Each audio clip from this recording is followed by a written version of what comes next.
In London with Tom McKenzie. And here are your top stories. Past the peak, US inflation cools more than expected, fueling optimism that the Fed has room to slow the pace of rate hikes. China turbocharges the rally. Beijing eases quarantine rules, propelling markets higher. Europe looks set to bounce at the open. Plus, crypto crisis. FTX founder Sam Bankman-Fried is said to face an SEC probe amid ongoing mayhem. We will speak with Tron's Justin Sun this hour. Now, Tom, let's take a look at the futures. And actually, we're continuing seeing that rally, gaining some 0.4% for FTSE 100 futures. The DAX, 0.7% higher. And as you rightly say, it's all about China policies, but also that incredible rally we had in the U.S. yesterday on the back of inflation figures. It really was remarkable. The Nasdaq ending up more than 7%, the S&P as well, rallying as well. On the back, of course, of that 7.7% print, that was a headline number. But core also coming in terms of the inflation print in the U.S. The bets on that Fed hike come December, coming back down to 50 basis points, 75 basis points not in the cards at this point. The Spanish IBEX up 0.5%. Here in the UK, the FTSE 100 having to adjust to the GDP numbers as well, coming in less bad than had been expected. It's down 0.2% on the quarter. The FTSE 100 down 0.2%. We'll switch it over to see how things are playing out cross-asset then as well. China, absolutely a catalyst now. There have been all these rumours swirling around an easing of restrictions. Now we have the granularity and some of the detail. Targeted measure, granular steps, but nonetheless significant when it comes to China. The future stateside pointing to build on those gains that we saw yesterday. 0.8%. Ladies and gentlemen. The dollar came off quite significantly as well, down, dropping the most since 2009, or at least the biggest drop, 2%. Euro dollar playing that 1.02, and I need to place of stop 0.3% for all for single position currency. The 2-year, and you saw a 25 overnight basis point move stop lower in the years at yesterday, 4.33, and Brent 95 right now a I will barrel. raise You're looking at commodities even rallying higher. on the back of this China story. Gains of 2.4% Loss for Brent. euro It was an incredible evening yesterday. Okay, it will give us 2,000 pounds in Nasdaq profit. jumping some 7.5%. All calculations March 2020. will So that's the picture available overall where we ended up on the close. Now the day's this rally, as you website, well know, and Tom, for was pretty people who broad-based with an index of purchase the semiconductors strategy, some 10%. all of but you also guys got know Dow how Jones to industrial average, calculate, and it's now within, how to really within reach measure your profit based on our strategy. So we could look at the bull market, If the blue chip you're stocks, still trying to figure forecast out, are please set send me yesterday, an Tom. email and or call me, to the news and the and confirmation that I some will of these try to help restrictions you.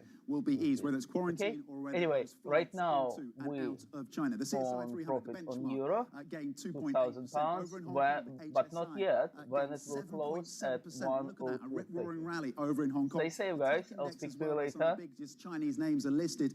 The likes of Alibaba and Tencent gaining more than 10% on HS Tech, and the yuan as well getting a leg up by 1.1%, strengthening on the yuan. Again, part of that is dollar weakness as well, but it is also optimism about the prospects for China. We're also, of course, laser focused on what's happening within the crypto space. And on this, a line crossing just in the last few minutes, SoftBank, and this is a redhead on the terminal, said to expect about $100 million in terms of its loss on its FTX stake. We know that Sequoia, of course, the big VC firm, essentially wrote down its stake in FTX. So we continue to see the fallout of what looks like and could be an impending bankruptcy. Could be because some may be coming to the rescue, and we'll be teasing an important guest later this hour who may be involved in those discussions. Bitcoin currently down 2.6% and Ether off by 3.7% as this turmoil continues to ripple across the crypto markets. As I nodded to. The crypto conversation will continue. We're going to be speaking with Justin Sun. He's the founder of Tron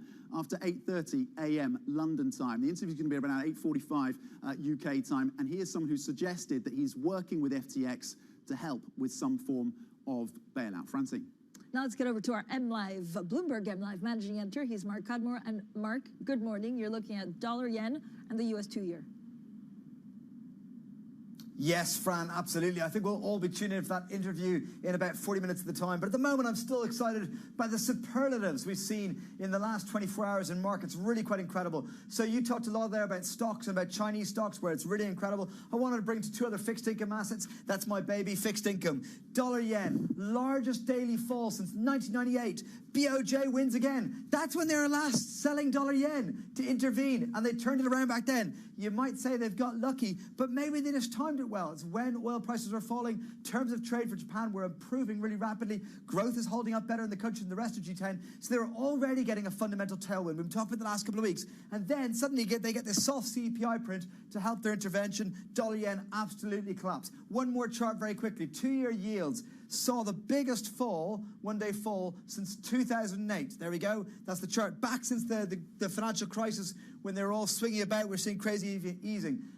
I think this one has more follow-through on the downside. 2-year yields around 4.33%. Maybe they can come all the way down to 4% in the next month or so, maybe before we get to the December FOMC. However, this move may not have peaked. Unlike dollar yen, I think this may not have peaked because, remember, China reopening is a reinflationary impact. The story from the earnings season and data recently is the economy is slowing but not collapsing yet, so therefore the Fed may have to keep the pressure on in its fight against inflation.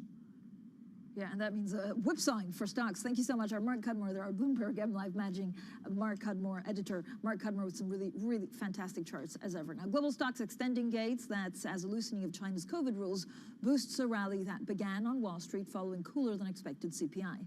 Bets for another jumbo hike have paired with several Fed officials backing a downshift. While I believe it may be appropriate to slow the pace of rate increases, so we can better assess how financial and economic conditions are evolving, I also believe a slower pace should not be taken to represent easier policy. In the upcoming months, in light of the cumulative tightening we have achieved, I expect we will slow the pace of our rate hikes as we approach a sufficiently restrictive stance. But I want to be clear, a rate hike of 50 basis points would still be significant. Stepping down is an appropriate thing to think about. It is not to be confused with adjusting the terminal rate. By terminal, I don't mean the end rate we'll ever have. I mean the rate at which we would raise to hold. A more measured approach to rate increases might be particularly useful as policymakers judge the economy's response to higher rates. Already, we've seen the committee's policy actions lead to a very sharp tightening of financial conditions. Well, joining us now is Kit Jukes. He's head of FX strategy at Societe Generale. Kit, it was incredible to see some of those moves on the back of that CPI print. Do you believe that the market has further to go? Is the economy actually in better shape than we think? Is the economy? Well, definitely if inflation starts to come down and it looks as if core inflation has peaked, if it were to move down smoothly from here, the chances of a very soft landing for the economy improve significantly because the Fed doesn't have to over-tighten. I'm not sure I would pin everything in the world on one really good piece of CPI data. I think I'd go as far as to say I think it looks as if core inflation's peaked, but beware what the next few months hold. Equally, I think we can be pretty confident that we've got 50 basis points coming in December, not 75. That's positive for risk assets, but I still think that we've got the lagged effects true of the economy and the economy to come, and that'll go on slowing. So, Kit, does it spell the end of the dollar rally, or was the sell-off yesterday overdone? I think it's going to be choppy through to the end of the year. Okay, guys, as you can see, position closed on euro. 102.30. This is when we close position. We have profit, £2,000. Well done. We had to keep for a while all our position, but at the end, we made a profit. For our strategy, please go to company.co.uk and purchase the strategy. Unless you want to follow my trades, you're welcome. Stay with me, and I'll speak to you later, guys. In dollar yen and the low in sterling against the dollar just because that was so extreme. But those aren't currencies that you want to buy for any reason other than they're cheap. You haven't got lots of good news coming to them, and you've still got the elephant in the room at the east end of Europe. Weather, war as tail risks, which we just have no useful way of quantifying. So I think the rest of this year could be choppy, but the dollar will be, I think, weaker through all of next year. Kit, I know you were complaining about the trendless market, I think 2 days ago. So there you go. It gave you a very clear trend. Is there a bias in the markets or of latching on to good news? Is there a concern that actually they just don't see or they want to believe that we're over the worst? I'm a bond currency guy. I kind of think equity people always want to grab good news because that's the business they're in. I think at the moment, in terms of good news of this kind, certainly if I just put a foreign exchange hat on, the dollar has had its second biggest, best rally since 1985, effectively. This has been an astonishing move. Everybody got themselves long dollars. So latching on, I think people are just being squeezed out of long dollar positions left, right, and center. I'm not sure all of them are smiling, except, the genius traders are. People like me are looking at it saying, I think it's going to be choppy. Am I going to miss it completely? So foreign exchange people aren't as happy as just happy, let's just buy everything equity people. Kit, as we look at what's happening in China and the rally in commodities today, of course, it brings to mind the prospects for further upside for commodity currencies, the Aussie dollar, the CAD, others within that basket. Are the linkages as clear as they once were? Do you see further upside on the back of this news out of China? Again, yes, over the medium term. I'm still not sure it's going to be a straight line, so there will be bumps along the way. Remember, taking the equity market is well able to look through the finer, it looks like, after the winter. But it's still going to be a very difficult winter. There's an Omicron wave going through a country which isn't sufficiently vaccinated. So, these are small baby step moves that we've had announced so far. We've got several months where being in China is going to be difficult. And at the same time as that, the kind of secular downtrend in the housing market, I think, has begun. So it's not all fantastic at the moment. Equity markets can look all the way through that to next spring, next summer. That's a feature of them. The foreign exchange market may try, and by the spring, I think it'll have what it needs for those resource currencies to be stronger. But we still have, we're going to have to not get too far ahead of ourselves. All right, let's not get too far ahead of ourselves. Kit, thank you so much. Kit Jukes there, head of FX strategy at Societe Generale, stays with us. Also, SoftBank's Vision Fund arm posts a $7.2 billion quarterly loss as plunging startup valuations continue to hammer the company's financial performance. We look at that, but also Richemont. Thanks to Tom McKenzie's buying of old watches, the stock is up 20%. I'm doing my 20% for luxury. Cartier, though, falls to you firmly. The modern stuff, the new stuff, Francine. Yeah, what a rally for Richemont. Luxury back in focus. Plenty more coming up. This is Bloomberg.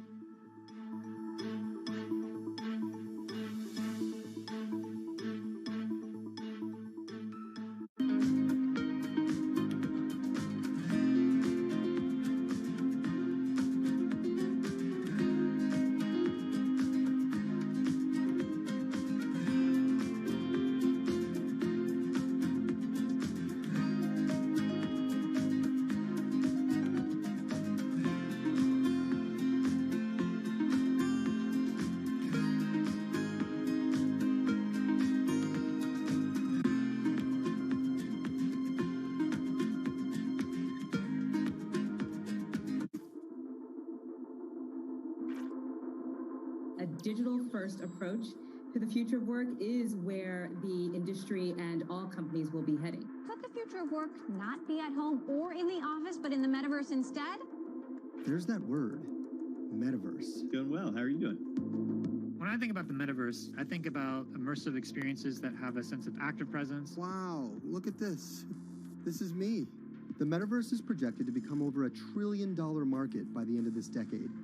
And whether you know it or not, you'll probably be working there in the future. We're moving into a world where we're going to be interacting with computers with our bodies. This is definitely trippy. I think the adoption curve is going to be slow. It's weird. Like a weird floaty thing right now. But look at you. You have no legs. It's kind of a fun world, and we're just at the very beginning of a very long journey.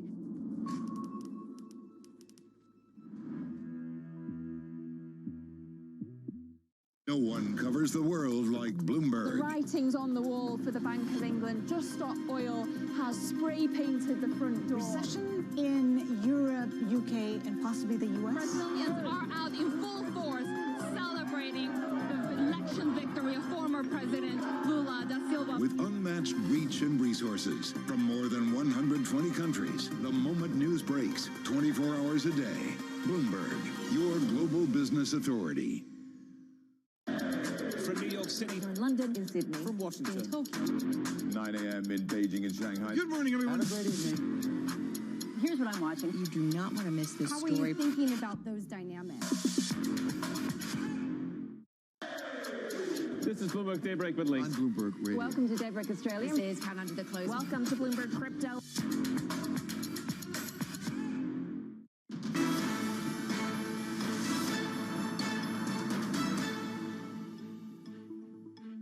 Welcome back to the Open. We are 50 minutes into the European trading day. The rally continues. Gains of 0.4% across the European benchmark. Over in France, gains of more than 1%. Futures in the US pointing up by between 0.6 and 0.7% after the rip-roaring ride of yesterday. Nasdaq ending up higher, more than 7.5%. Let's get back to what's happening in the crypto crisis. That's been looked past to some extent within these markets amid this optimism around inflation in China. But the crypto crisis is continuing today with prices sinking as the knock-on effects from FTX's downfall keep coming. Now, the latest hit to Sam Bankman-Fried, crumbling crypto empire, assets of FTX.com have been frozen by the Bahamas, and Bankman-Fried is being investigated by SEC for potential violations of securities rule. Now, let's talk to our Bloomberg crypto blogger, Emily Nicole. Emily, always great to have your thoughts on what's going on in the space. What's the latest that we know with the unraveling of FTX? So it's been a bit of a rollercoaster 24 hours, as always. There is suggestion that FTX is going to be resuming withdrawals at some point after a few days of not having any. But also, we're now seeing a lot more contagion spreading across from its collapse. So several lenders have now said in the last few hours, at least, that they are more exposed than they thought. And BlockFi, being the biggest one, has had to pause withdrawals as well. So it's definitely all still happening, and it's more broader than we thought previously. Currently looking at Bitcoin down 3%, Ether down 4%. What is the broader market impact, Emily? Cryptocurrencies are definitely struggling today. That's business as usual, I think, for this week. They were up a little bit yesterday. I think there was a sense of calm and a little bit of recovery after Bitcoin went through the 16,000 floor several times during the week.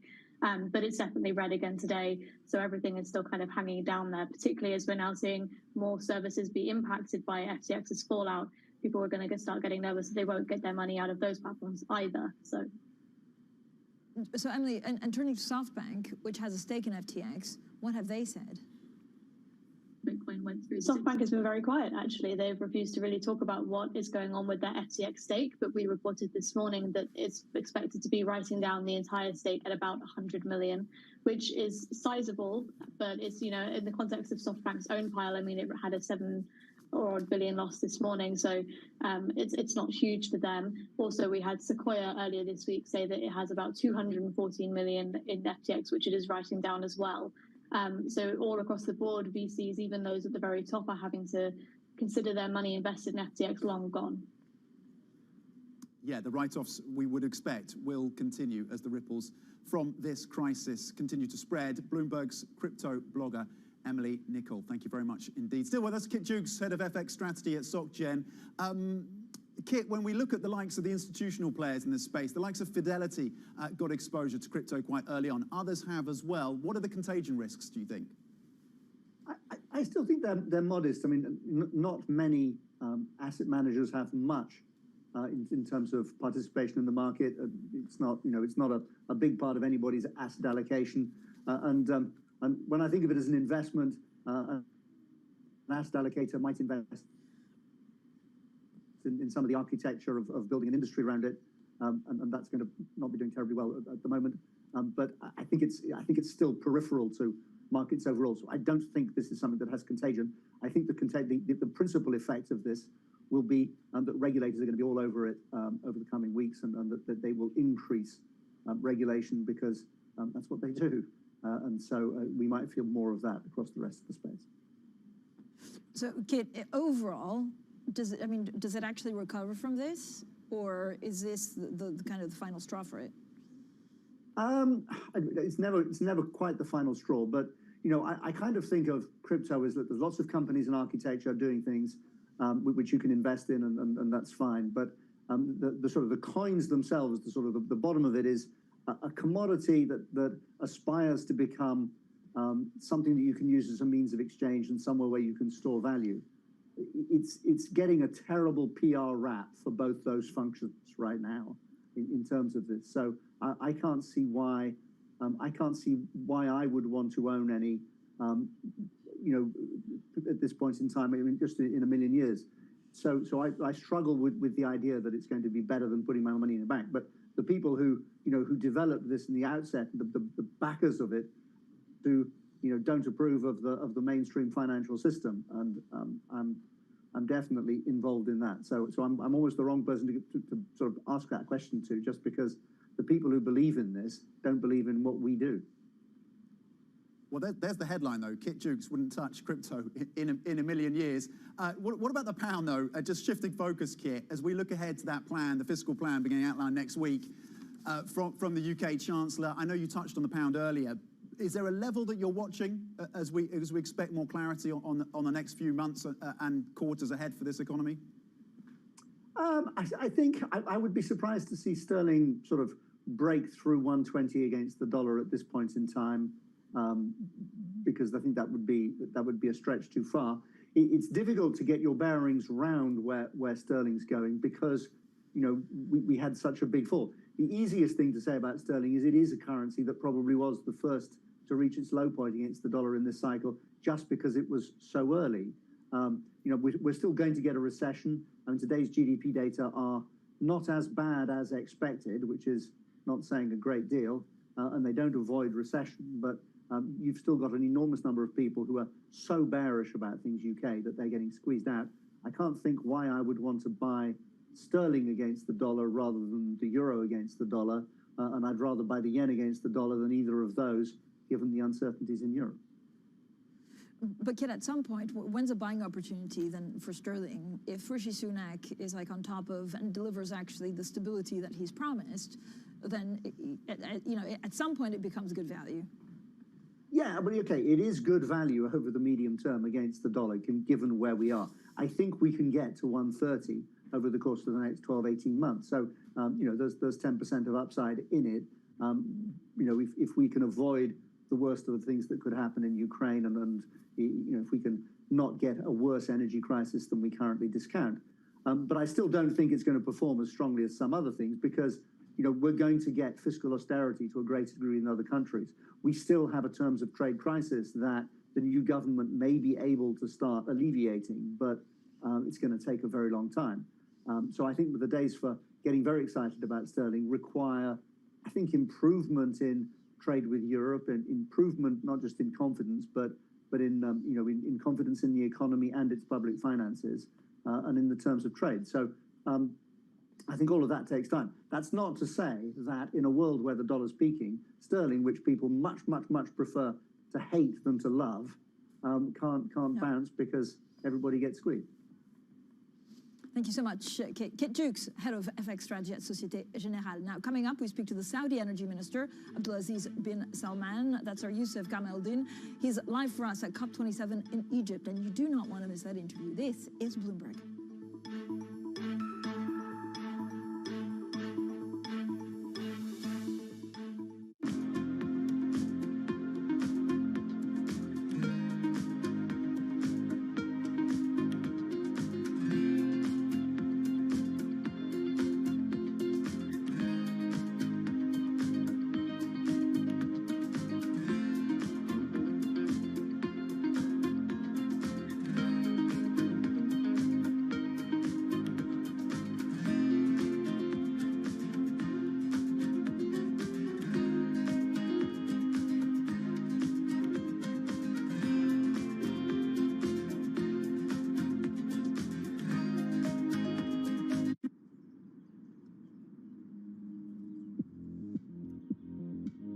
There is an epic saying in Italy when it comes to family generations that The first generation creates, the second generation expands, and the third generation destroys.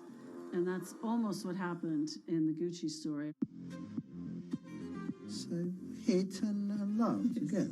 Now I would have a much more experience about those who says I love you and then betrayed you. The Gucci family was the strength, but also the weakness of the label. The situation became dire with Gucci's finances. They were not able to pay salaries. They were not able to pay suppliers. Gucci is really teetering on the brink at this stage.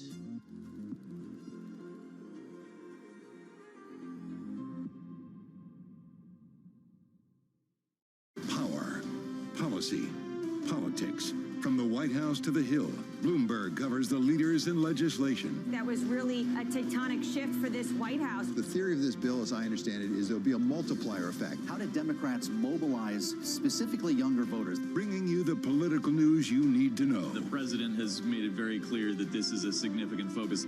For the intersection of Wall Street and Washington, nobody covers politics like Bloomberg.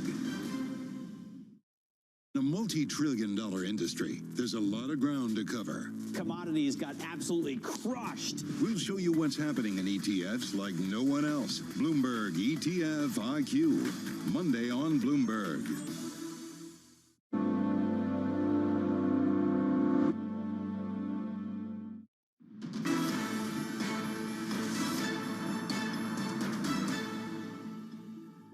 Welcome back, everyone. 24 minutes into the European trading day, and you can see the rally continues after those incredible gains in the U.S. NASDAQ gaining some 7%, and today, actually, European stocks are gaining 0.5%. And Tom, some movers are definitely on the move. Luxury. Richemont, record first half earnings. Just one of three companies we're looking at right now, and they are moving on the back of this. Seeing strong demand still for their watches and their jewelry or their bling. Operating income coming up 26% in the first half. One of the best months ever in September. So the stock gaining on the back of that. Rio Tinto, we're marking this because of commodity price rally that we're seeing linked to the China story, easing restrictions there, up 3.6%. ASML, also partly a China story, but this is a company, of course, that makes those very advanced machines to produce semiconductors, saying that despite the restrictions around China, they've seen very strong demand in Europe and the US as companies or countries trying to build out additional presence in terms of that production ability, and they say and have raised their forecasts for the full year as well. ASML gaining 3% on the back of that. Right, let's get the Bloomberg Business Flash now. And Bloomberg has learned that Elon Musk has told Twitter staff that bankruptcy is a possibility if the company doesn't start generating more cash. Twitter has a significant debt burden from the acquisition, with some funds said to be offering to buy paper for as little as 60 cents on the dollar, a price typically reserved for companies deemed in financial distress. Amazon shares have jumped on news that CEO Andy Jassy is embarking on a review of expenses as part of broader efforts to streamline operations amid a slowing economy. The e-commerce giant has already paused hiring across the entire company. That is a check on your business flash. Markets currently here in Europe up 0.5%. Francine. Coming up, stocks rally after China eases quarantine rules in a reassessment of their COVID-0 policy. More on that next. This is Bloomberg.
My grandfather got into the mutual fund business because the average investor could not get a diversified stock portfolio, and it was too dangerous to put, your entire savings in just a couple of companies. So the mutual fund was created to give a diversified expert management at a reasonable price.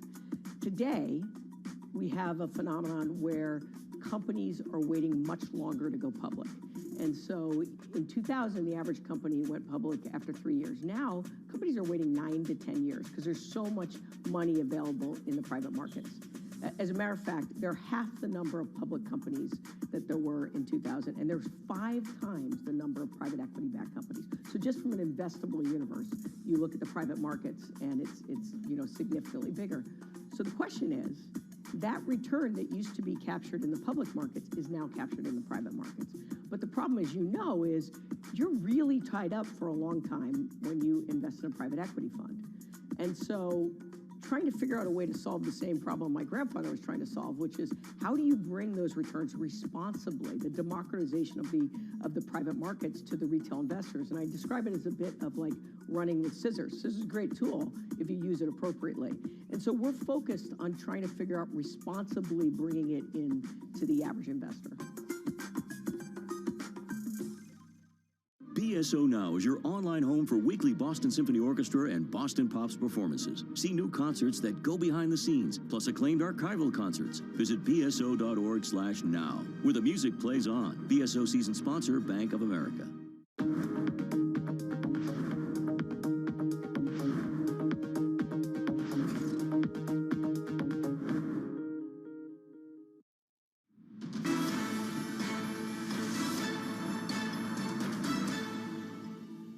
Welcome back to The Open, everyone. 30 minutes into the European trading day, and here are your top stories. Past the peak, U.S. inflation cools more than expected, fueling optimism that Fed has room to slow the pace of rate hikes. China turbocharges the rally. Beijing eases quarantine rules, propelling markets higher. European stocks start the day higher as well. Plus, crypto crisis. FTX founder Sam Bankman-Fried is said to face an SEC probe amid ongoing mayhem. We'll speak with Tron's Justin Sun this morning. Yeah, we're checking in these markets then, Francine. Very strong upside that we saw in Asia, particularly in China, particularly in Hong Kong. Gains of up to 7% on some of the main indexes within that jurisdiction on the back of some of these easing restrictions around COVID-0. We're going to get more details on that shortly. And in terms of what's happening, of course, that propellant of the CPI print, 7.7% coming in, of course, below those estimates. And then the market starting to price in 50 basis points in December instead of 75 basis points, leading, of course, to those red-hot gains we saw on Wall Street yesterday. The NASDAQ closing up more than 7% and the S&P 500 roaring higher as well. The dollar off and yields lower yesterday by about 25 basis points. It's a national holiday in the US today. Bonds not trading in terms of live pricing. Consumers at the top in terms of that sector. Basic resources also gaining. That's tied to the China story at more than 2%. Just 4 sectors in the red. Healthcare, telecoms, food and beverage amongst that list as well. Just off by between 0.2 and 0.4%. Francine.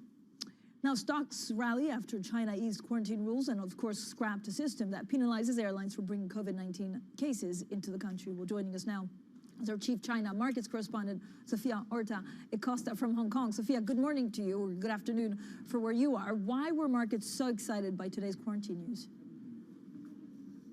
Yeah, because, Francine, if you look at the rules, the rule changes, they're quite incremental. I mean, quarantine is still very much in place. You still have to do 5 days. That's down from 7.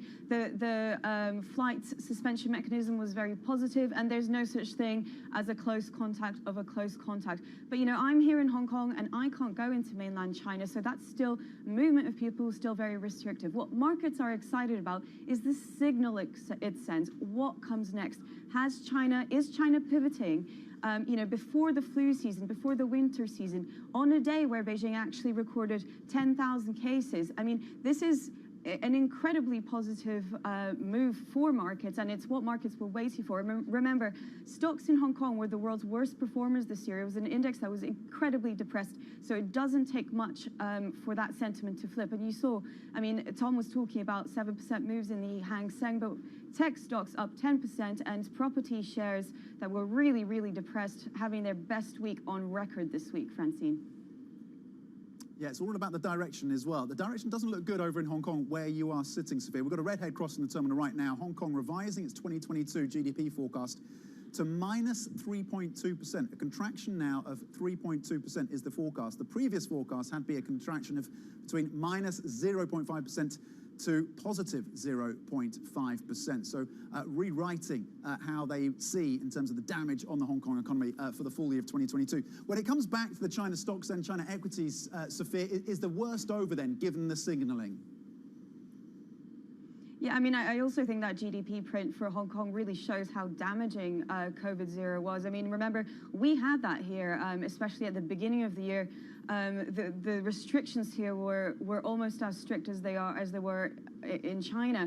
So the expectation is that Hong Kong will actually provide a roadmap for what China will do next. And the roadmap, you know, now there's no quarantine. And Tom, you can travel to Hong Kong. Yes, that is a hint. You can travel to Hong Kong freely. It's a very, very different situation than it was in February. I do think, I mean, next week we do get the data dump from China. That's on Tuesday. And also a potential move from the PBOC when it comes to liquidity and interest rates. And that will be the focus. Of course, also earnings season. We have Alibaba and Tencent reporting. So there will be a flurry of news. And I do think that China, the path, and as you said, the direction of travel on COVID-0 is very positive for markets, but markets are hungry for news.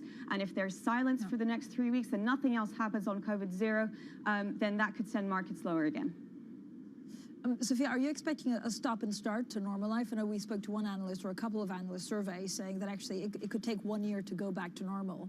And then in the meantime, how will PBOC and other regulators fill that space? Yes, exactly. So COVID-0 can't just be removed overnight, and that's what happened here in Hong Kong as well. It took months. But what happened was John Lee, the new chief executive in Hong Kong, when he started his administration, that's when things actually changed. And let's remember also, China has a new leadership in place after the Party Congress. So there is momentum at the top for things to get going. I mean, I do think any kind of signals on messaging, rhetoric is incredibly important in China. So watch out for what the state media is saying. If they're saying, you know, COVID is no longer so scary and trying to kind of change the messaging on that to change sentiment on the ground, then that could also be a very positive signal. But yes, it will take a long time. And I think that China, a full reopening in China is also, I mean, I think 1 year might be on the pessimistic side, but earliest March 2023, Francine. Really, really important context as ever on this China story from our chief China markets correspondent, Sophia Horta Acosta, as China announces some easing of those restrictions. Sophia in Hong Kong, thank you very much indeed. Coming up, UK Chancellor Jeremy Hunt is said to be planning a spending freeze after Britain's next election. We will get more on that and the latest GDP data. That is next. This is Bloomberg.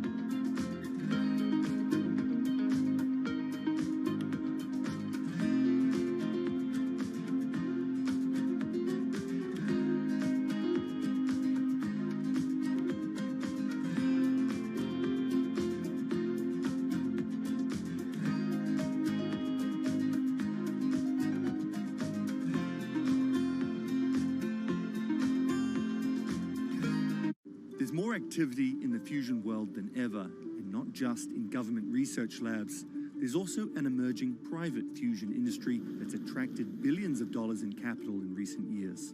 Governments and private investors alike realise that we've got to find a solution that's going to allow us to get to net zero targets. This is one of the hardest but most rewarding problems that humanity could work on. Ultimately, we all want the same thing. We want someone to put electricity on the grid from a fusion power station as quickly as possible. Frankly, the scale of the challenge, 3,000 gigawatts of fossil fuel to replace, there's not many things that can do that. In fact, there may only be fusion that can really do that.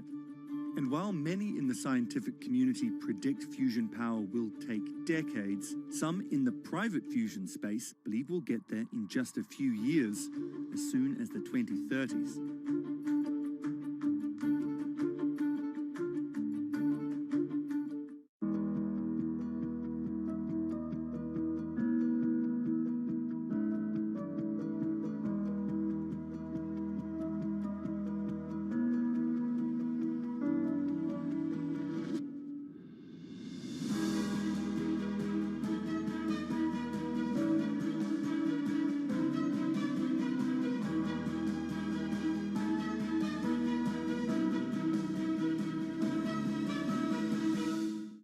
shed light on dark matter. You will make aging optional. Because when you subscribe to Bloomberg, you won't just get news. You will get insight into limitless possibilities. Before you change the world, Bloomberg.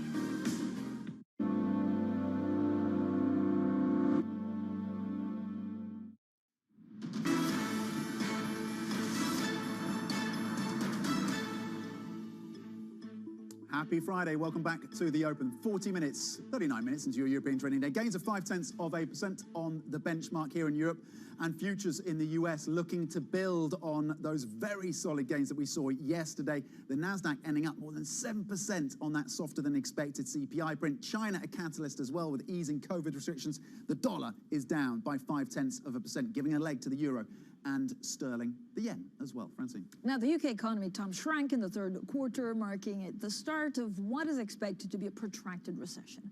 GDP fell 0.2%, leaving Britain as the only G7 country that has yet to fully recover from the pandemic. Well, let's get straight to Bloomberg's Lizzie Burnden, who joins us with the very latest. So, Lizzie, good morning. Can you break down the data for us? How ugly is it?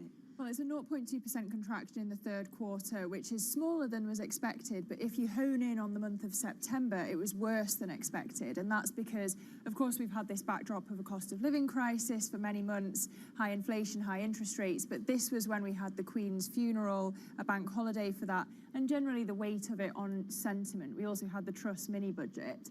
And so, as you say, it really marks the beginning of this protracted recession in the UK, the likes of which we haven't seen since the 1990s. And the depth of it is going to be partly determined by the fiscal event that we see on Thursday. How far does Jeremy Hunt go? And parts of that have been dripping out to the media, leaks and some detail. What do we know about the plans for the Chancellor with that all-important fiscal statement and the OBR checking the homework? Indeed, and some economists have been complaining about all the many leaks, including Simon French at Panmure Gordon. What we know is that Hunt and Sunak have a very difficult balancing act here, because they've got to please both markets by making an attempt at balancing the books, but also voters. And the elephant in the room really is that they've got to bring down inflation, but that's going to require squeezing demand in the economy. So what we're expecting are some stealth tax rises.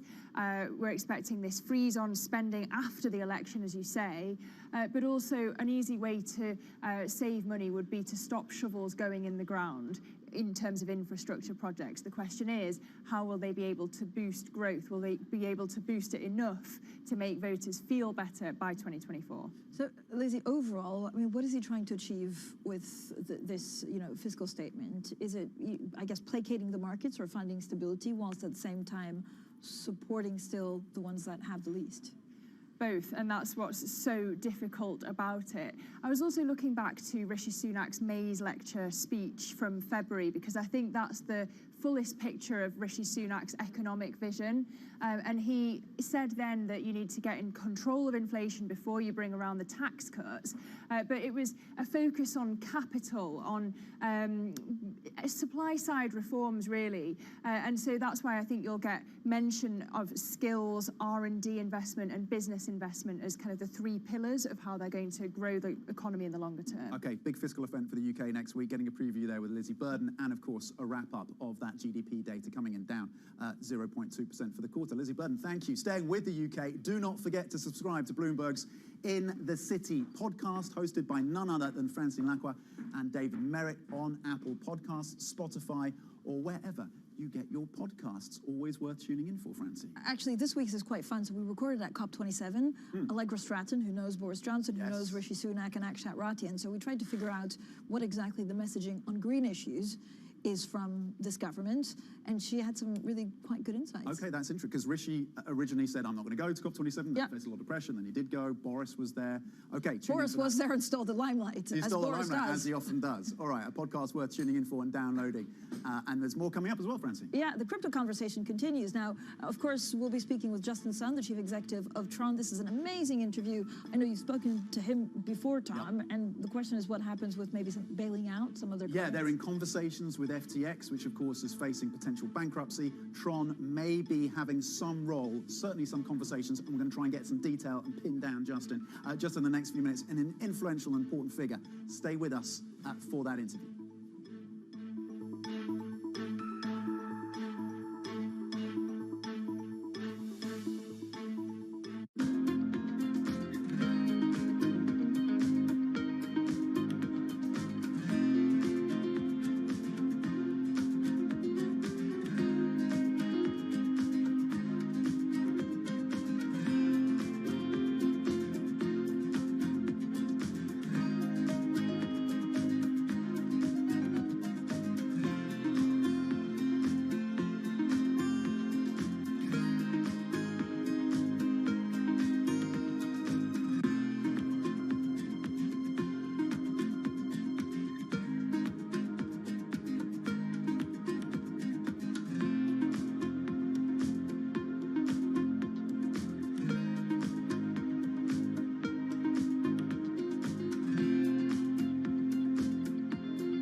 airport, and behind me you can see SpiceJet 737 MAX aircraft.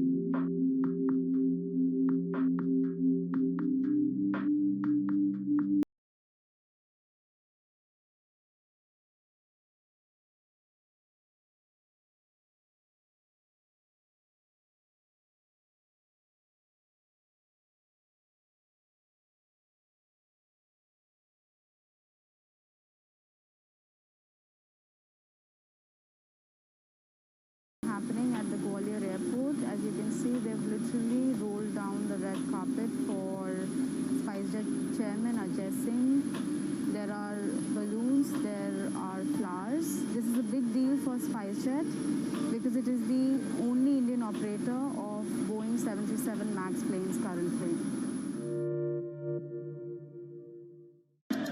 From New York City, in London, in Sydney, from Washington, in Tokyo, 9 a.m. in Beijing and Shanghai. Good morning, everyone. Have a great evening. Here's what I'm watching. You do not want to miss this How story. are you thinking about those dynamics? It's really a reminder, isn't it, just how sensitive the markets are to any commentary about trade. We did see some pressure on the yuan, we did see some pressure on the futures. That is now being reversed.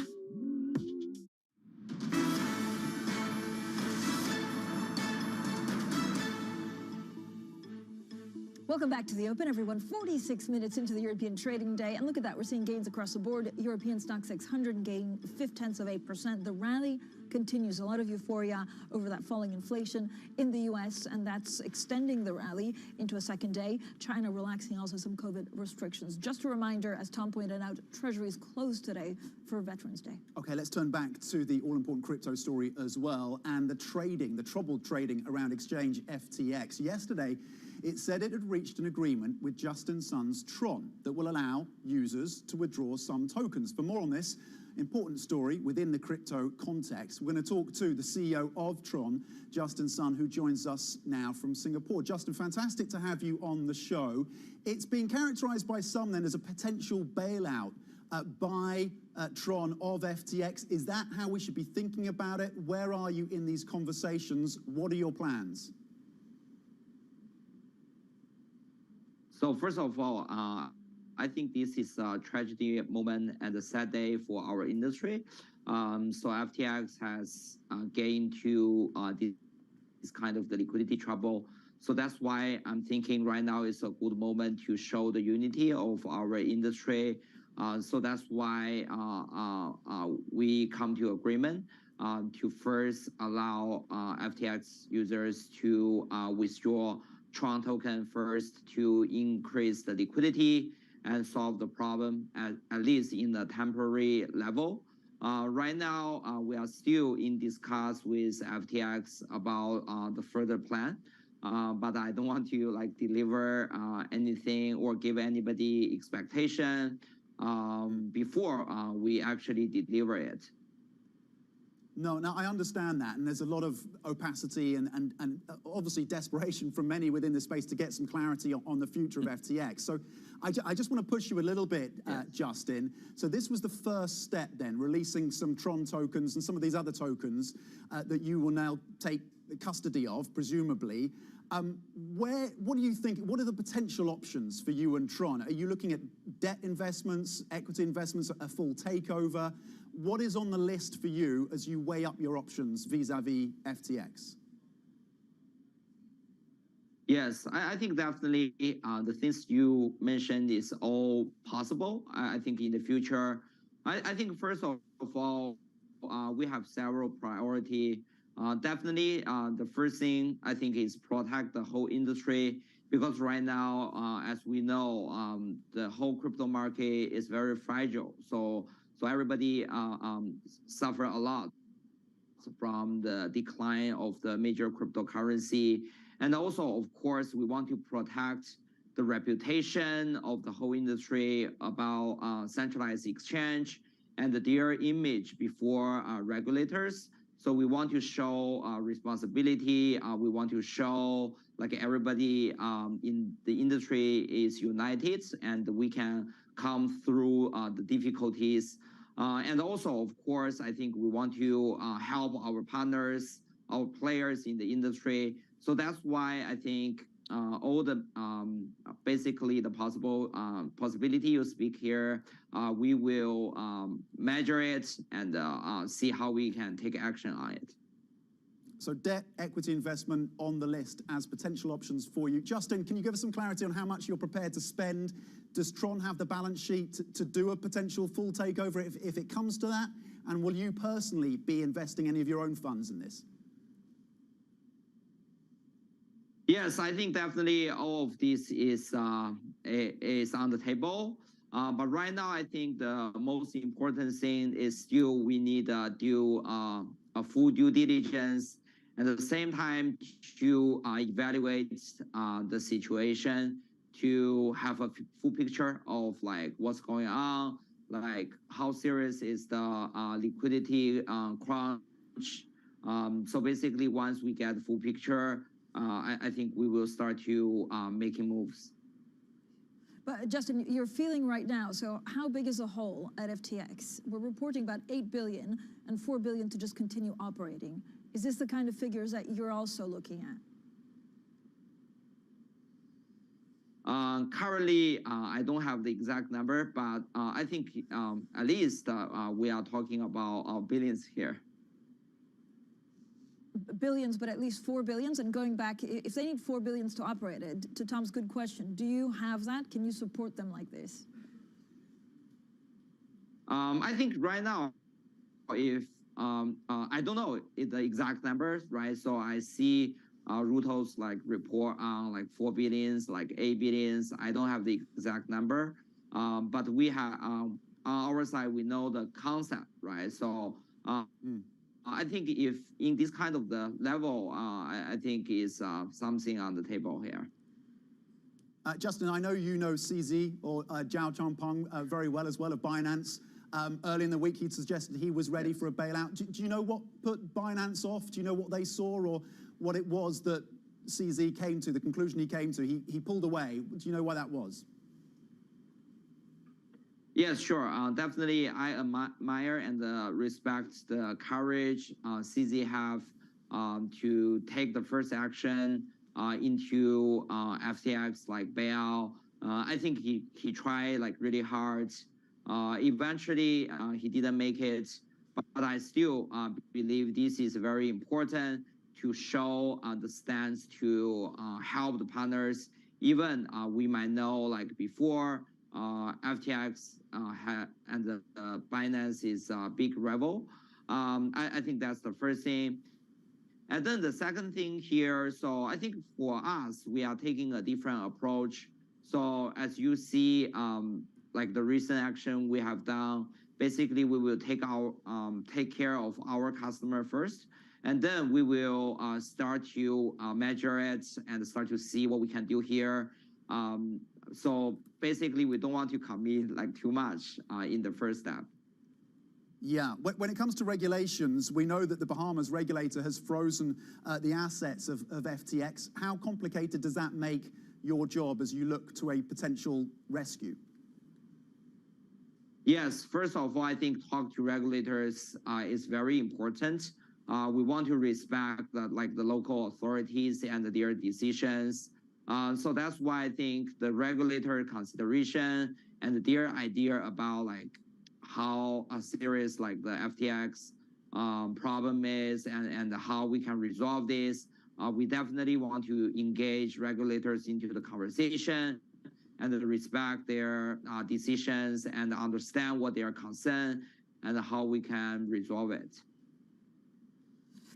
Justin, a lot of this is about trust and transparency. And so on that note, I wanted to ask about Huobi, which is another important exchange. And there have been reports that you have taken over via vehicle in Hong Kong, that you've taken over Huobi.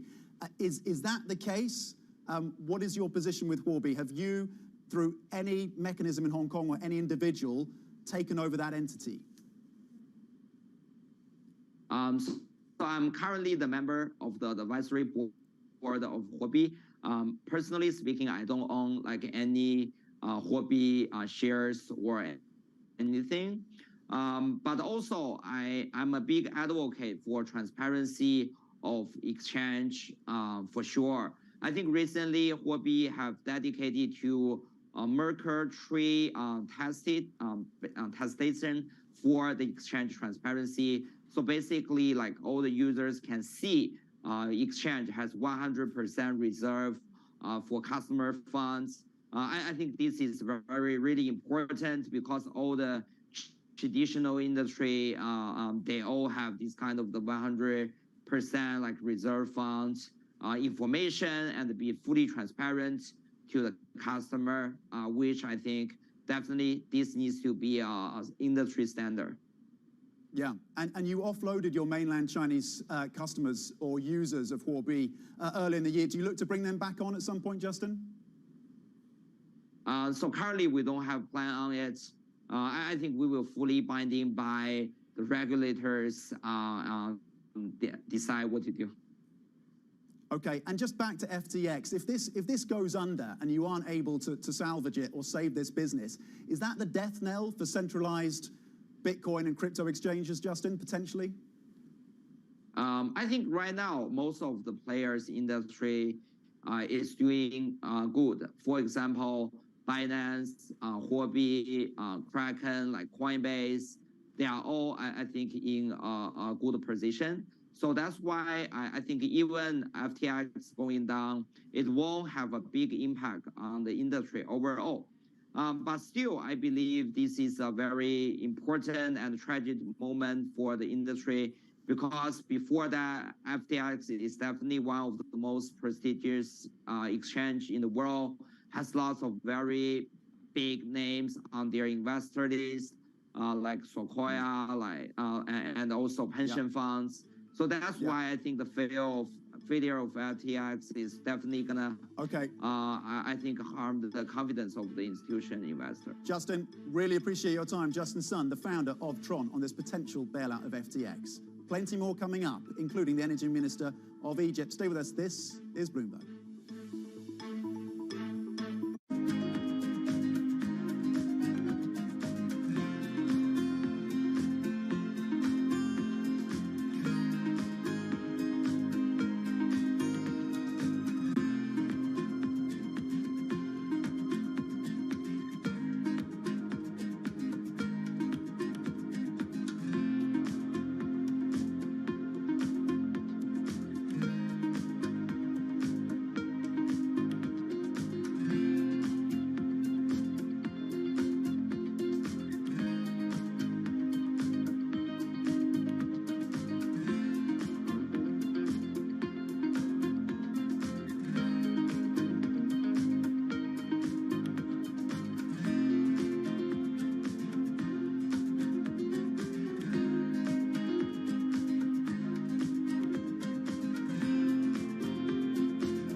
What do you think of when you think of a battery?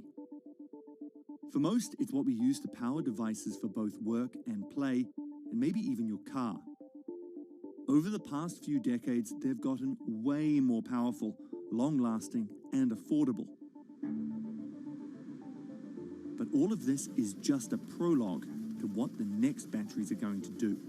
As we drive to an increasingly renewable power-driven grid, we also need to be able to store energy and release it later to cover those periods of weather intermittencies that are driving this new grid that we're in.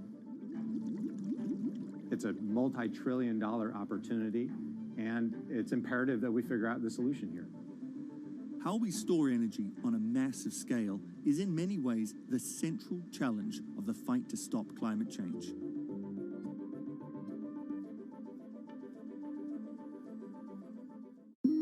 Bloomberg is live at COP27 in Sharm el-Sheikh, Egypt. Bloomberg Television and Radio brings you continuing coverage as world leaders, business insiders, and decision makers gather to take action toward achieving the world's collective climate goals. What are your top 3 priorities? There is an ability always to find the new and innovative ways to meet the challenge and at the same time take into consideration the pressures that exist. Special coverage continues only on Bloomberg, your global business authority.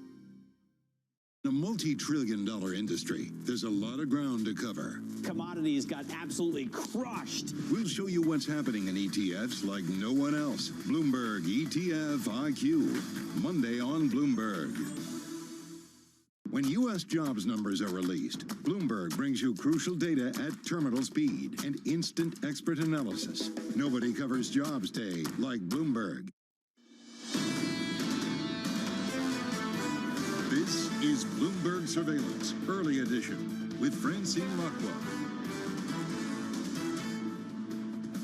Good morning, everyone, and welcome to Bloomberg Surveillance Early Edition. I'm Francine Lacqua here in London, and here's what's coming up on today's program. Past the peak, U.S. inflation cools more than expected, fueling optimism that the Fed has room to slow the pace of rate hikes. China turbocharges rally. Beijing eases quarantine rules, propelling markets higher, while European stocks start the day higher as well. Plus, crypto crisis. FTX founder Sam Bankman-Fried is set to face an SEC probe amid ongoing mayhem. We'll have plenty more from our interview with Tron's Justin Sun this hour.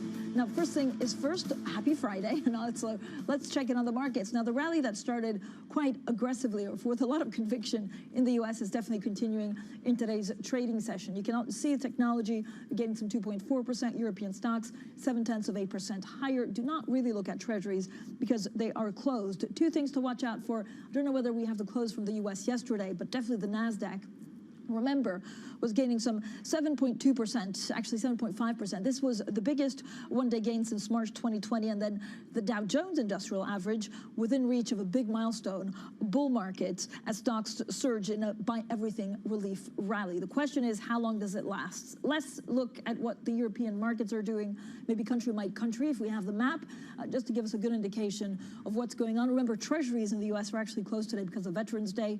The U.K., you can see the FTSE getting some 0.2%, but the more rally, the buy everything rally is continuing, certainly for the CAC 40 gaining 1.2%, as is for the FTSE MIB in Italy. Now, global stocks extending gains. That's as the loosening of China's COVID rules boosts a rally that began on Wall Street, falling cooler than expected CPI.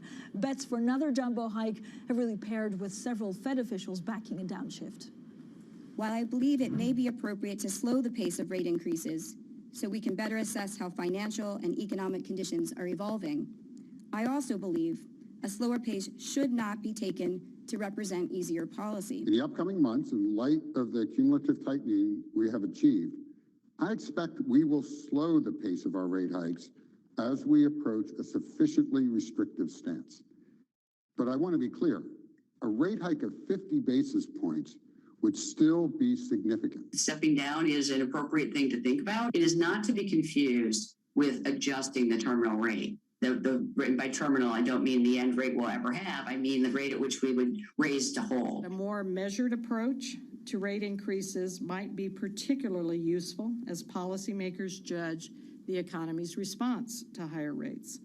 Already, we've seen the committee's policy actions lead to a very sharp tightening of financial conditions.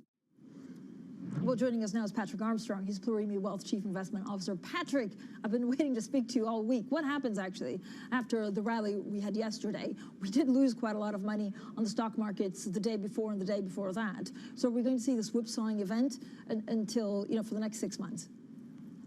I think it's a bit of a sigh of relief. I was expecting the Fed to hike 50 basis points in December. I still expect them to hike 50 basis points in December. But in the back of my mind, and I think in the back of a lot of investors' minds, a hot print could force them to do another 75. And I think that's been taken off the table. Powell's press conference, all the Fed speakers yesterday indicated a slower pace of hikes is coming. And with core CPI coming in at 0.3% month on month, 0.5 was the expectation. So that was a big miss, if you want to call it a miss. Anyway, inflation wasn't as high as people expected or as people worried. So it set the stage where duration rallied yesterday. I'm still short duration in stocks. I still think when you've got a 4% 10-year yield and credit risk, those are rates that will punish no earnings tech. And those kind of companies were up 10% yesterday. But the companies I love in equities are the companies that have defendable profit margins. And they're all up quite a bit too. So luxury companies, I think higher input prices are still going to happen. But companies with defendable margins, I think, are really positioned well right now. So, Patrick, does that mean you're a little bit skeptic about the everything rally yesterday? We had some of the stocks that were already pretty richly priced gain immensely yesterday. I'm looking at, some of the software companies up 10%. So was yesterday just buy everything despite valuation? It was buy everything, catch something that was running if you want to trade momentum, covering some shorts if you're seeing big moves against you. And I don't think much really changed. It's a marginal positive. I don't think the Fed's going to have to do 75. I don't think they're going to get above 5% on Fed funds, not because of good news, though, but because the economy is going to slow. There are starting to be some layoffs. The job situation is still very robust in the United States. But the hikes that are coming are going to destroy demand and are going to create some unemployment, and we're going to have a U.S. economy that's flirting with recession. So I think things aren't as scary as they might have been, but they're far from good. No. So do you think inflation has peaked? I think it's peaked for right now, and I think Milton Friedman would come back to M2 growth. It's 2.6% year over year. The money supply in aggregate in the United States is lower now than it was 2 months ago. So that's a big macro view of inflation, and you've got the Fed destroying demand with its higher hikes. You've had commodities roll over. So I do think inflation has peaked for this cycle. I think the Fed's doing its job.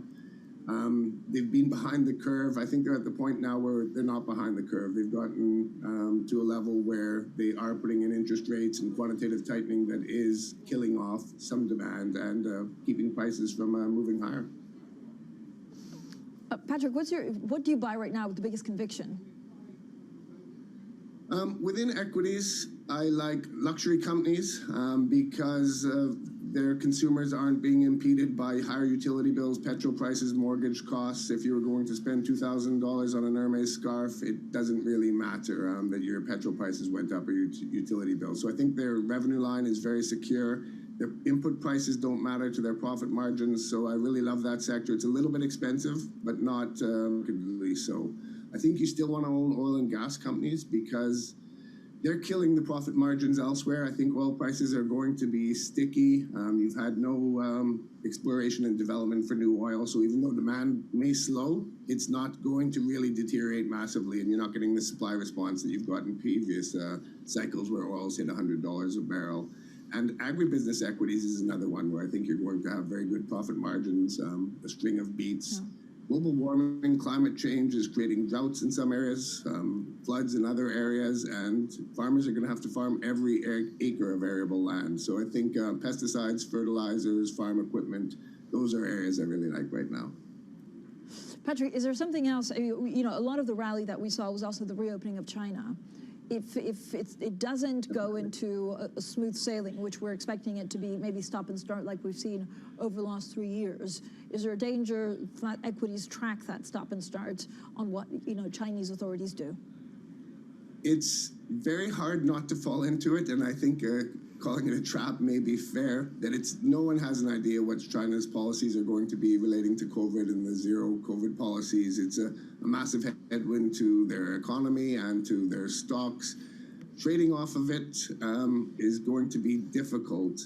I'm not playing China right now. I'm short still some of the companies that are really reliant on U.S. semiconductors. I don't think that's an issue that's going to change markedly quickly, but they are cheap if China did reopen. All the equities in China right now, it's an if that I can't answer, though. Patrick, when you look at dollar strength, again, have we reached peak, and what does that mean, for example, for your investing in emerging markets? I don't know that we have reached peak. I think the Fed is going to slow its pace of hikes almost definitely as the economy slows, but European economies are in a much worse position, so their central banks are going to not be hiking as well. I think interest rate differentials are still going to create dollar strength, more muted dollar strength than we've seen. But the carry you get for being long dollar assets versus European or UK assets, the Bank of England's talking about a 2-year recession we're going to be stuck in for the coming quarters as well. So I'm still moderately long dollar. I like the carry you get with it, but it's probably 90% done, the dollar rally. But the carry you get, even if all currencies stay equal, favors the dollar position. Okay, anything to do with yen right now? I'm short yen versus euro. I don't think The Bank of Japan is going to be able to keep their yield curve control in place with all other central banks hiking aggressively, the U.S. probably getting to 5%. How does the Bank of Japan keep 10-year yields at 0.25%? It's going to create flight out of yen into higher yielding assets. So until they change that peg, I think they will. I'm short 10-year Japanese bonds, and I'm short the yen versus the euro. They both carry currencies, and I think the yen is probably going to be weaker based on it's still doing quantitative easing and still capping interest rates at 0.25%. Okay, brilliant. Patrick, thanks so much. Patrick Armstrong there, Plurimi Wealth Chief Investment Officer, stays with us. Coming up, crypto continues to take a hammering as problems multiply for troubled exchange FTX. More on that story next, and this is Bloomberg.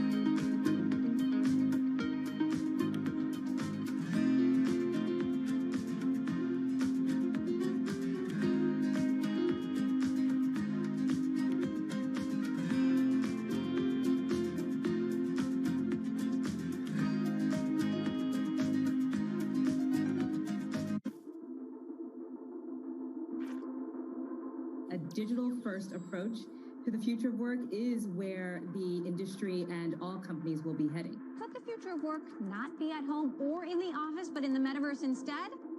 There's that word, metaverse. Doing well. How are you doing? When I think about the metaverse, I think about immersive experiences that have a sense of active presence. Wow, look at this. This is me. The metaverse is projected to become over $1 trillion market by the end of this decade. And whether you know it or not, you'll probably be working there in the future. We're moving into a world where we're going to be interacting with computers with our bodies. This is definitely trippy. I think the adoption curve is going to be slow. It's weird. Like a weird floaty thing right now. Oh, look at you. You have no legs. It's kind of a fun world, and we're just at the very beginning of a very long journey.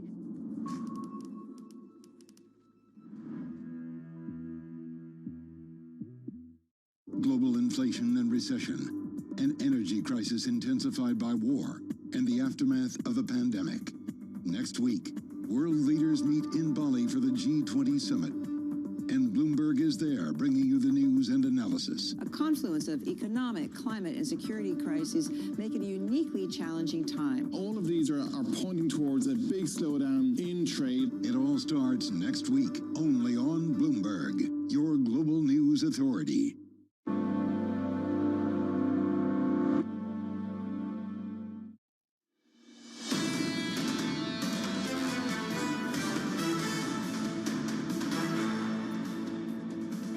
Economics, finance, politics. This is Bloomberg Surveillance Early Edition. I'm Francine Lacqua here in London. Now, SoftBank is said to be expecting to take a $100 million hit on its stake in troubled crypto exchange FTX. The meltdown of Sam Bankman-Fried's FTX has sent crypto markets into a tailspin this week, while Bloomberg crypto blogger Emily Nicole joins us now. Emily, you're really an expert in this field. What's happened in the last 3 weeks? Well, it's not even been 3 weeks, it's been a week. That's how fast these things have been going. FTX first kind of revealed that it was having some issues on Monday as users were unable to withdraw their tokens in a timely manner. And since then, it's all been downhill. They surprised us with saying that they were entering into deal talks with Binance, a rival, to rescue the firm. Those then fell apart in a day later, and now it's in talks with Justin Sun from Tron to see if it can be recovered there. But in the meantime, there's been several probes announced, investigations by the SEC and the CFTC. Assets have been frozen in the Bahamas, and there's been contagion elsewhere with other companies saying they have exposure to FTX, and some of those are having to also halt withdrawals now because of that. So does this get much worse before it gets better, Emily? We also had a conversation with Justin Sun of Tron, and it frankly was unclear to me, A, how much he thinks FTX needs to be shored up, and what exactly he's trying to do.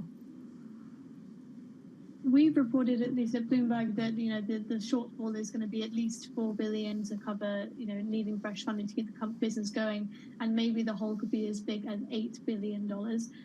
Justin Sun did say that he's not sure of the exact numbers yet, but he's prepared to kind of meet those kinds of terms, but it's all subject to due diligence. And finance only had a day to look at FTX's books before deciding it wasn't for them. So there's definitely no guarantee that there's going to be any deal forthcoming. So what happens if there's no deal? What happens in the crypto space overall? Well, for FTX, it'll mean that it'll need to start thinking about winding up. It's based in the Bahamas, which means that this is really just the international side, not so much its US exchange, FTX US, although that is also saying that it will have to pause withdrawals in the coming days. So we may be seeing things like going through bankruptcy filings. We've had quite a few of those in the Bahamas this year with other companies that have failed. With the investigations that are ongoing, there's also the suggestion of whether or not there was some proper handling of customer assets as well. So that could be in our future. All right, thank you so much. As always, a Bloomberg crypto blogger, Emily Nicole. Now let's get back to Patrick Armstrong, who's Plurimi Wealth Chief Investment Officer. Patrick, you don't have exposure to crypto, right? No, I've been a crypto skeptic for some time. I think there's a lot of promise with crypto, but the reality of what cryptos can deliver and versus what the hope they may be able to deliver one day, it's still not there. It's not a medium of exchange. It's a speculative asset. And if truth be told, I think it's 99% of participants are in it to make a profit for no other reason. And speculative assets, when they run out of steam, it's hard to get that steam back in it. But Bitcoin has been the exception to that rule as well. So in 2017, when it spiked and it did plummet, it did rise from the ashes in the past as well. So do you think it'll rise from the ashes this time, or is it just too soon to call it? I don't think it will until it serves a meaningful purpose other than a speculative asset. And it's got the promise that it can be used as a currency, a medium of exchange, a store of value. Maybe you have some argument that it has been a store of value recently. It's been relatively stable. It's not a medium of exchange, and I don't think there's a real path where it becomes a medium of exchange. So it's down to being a speculative asset. And speculators get bored when things don't go up. So my view is there will be a crypto that's everything Bitcoin is, and it's better, and it will be used as a medium of exchange, and that will replace and disrupt Bitcoin. It's not there yet. One day that'll happen, and for me, I don't see a reason to own Bitcoin if you've got a better alternative that has everything Bitcoin has, a limited supply, and can be used as a medium of exchange.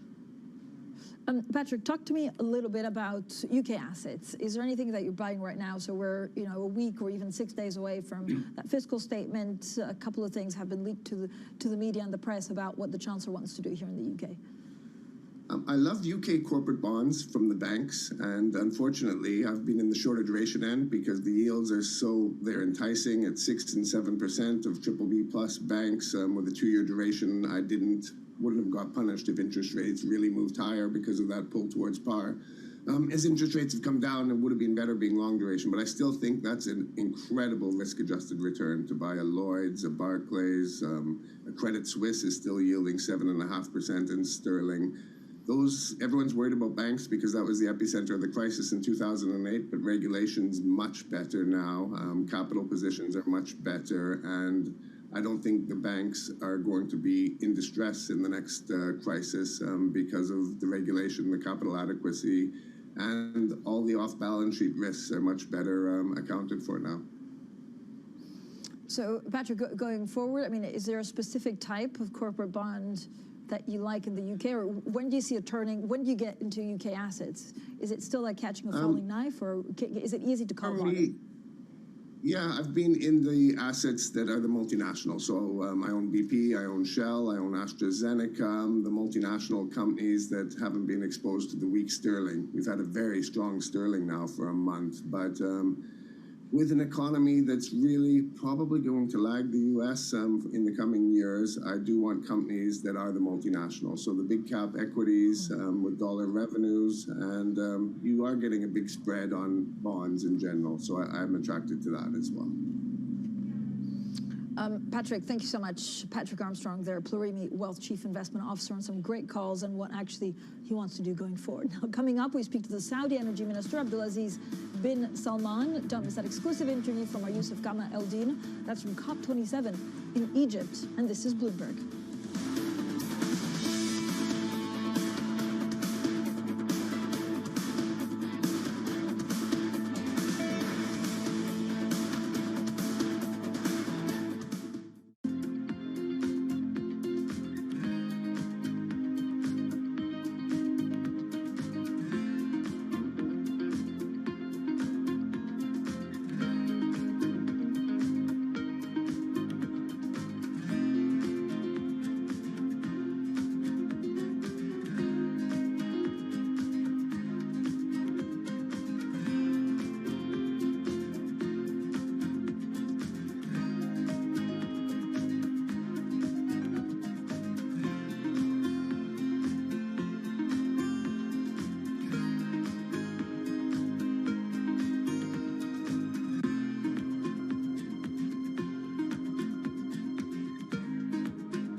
There is an epic saying in Italy when it comes to family generations that the first generation creates, the second generation expands, and the third generation destroys.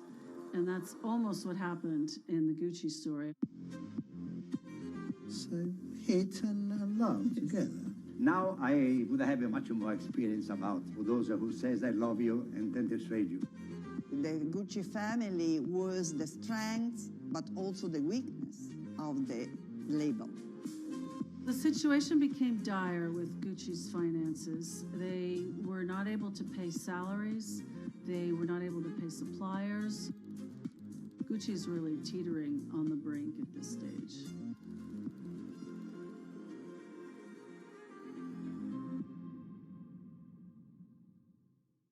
Bloomberg has enhanced search on the terminal to deliver what you need when you need it. Now, you can simply type phrases in everyday English in the command line. Compare financials. Find people. Analyze markets. You can enter phrases or ask questions. What do you want to know today? Ask a question or visit SearchGo to find answers now. BSO Now is your online home for weekly Boston Symphony Orchestra and Boston Pops performances. See new concerts that go behind the scenes, plus acclaimed archival concerts. Visit bso.org/now, where the music plays on. BSO season sponsor, Bank of America.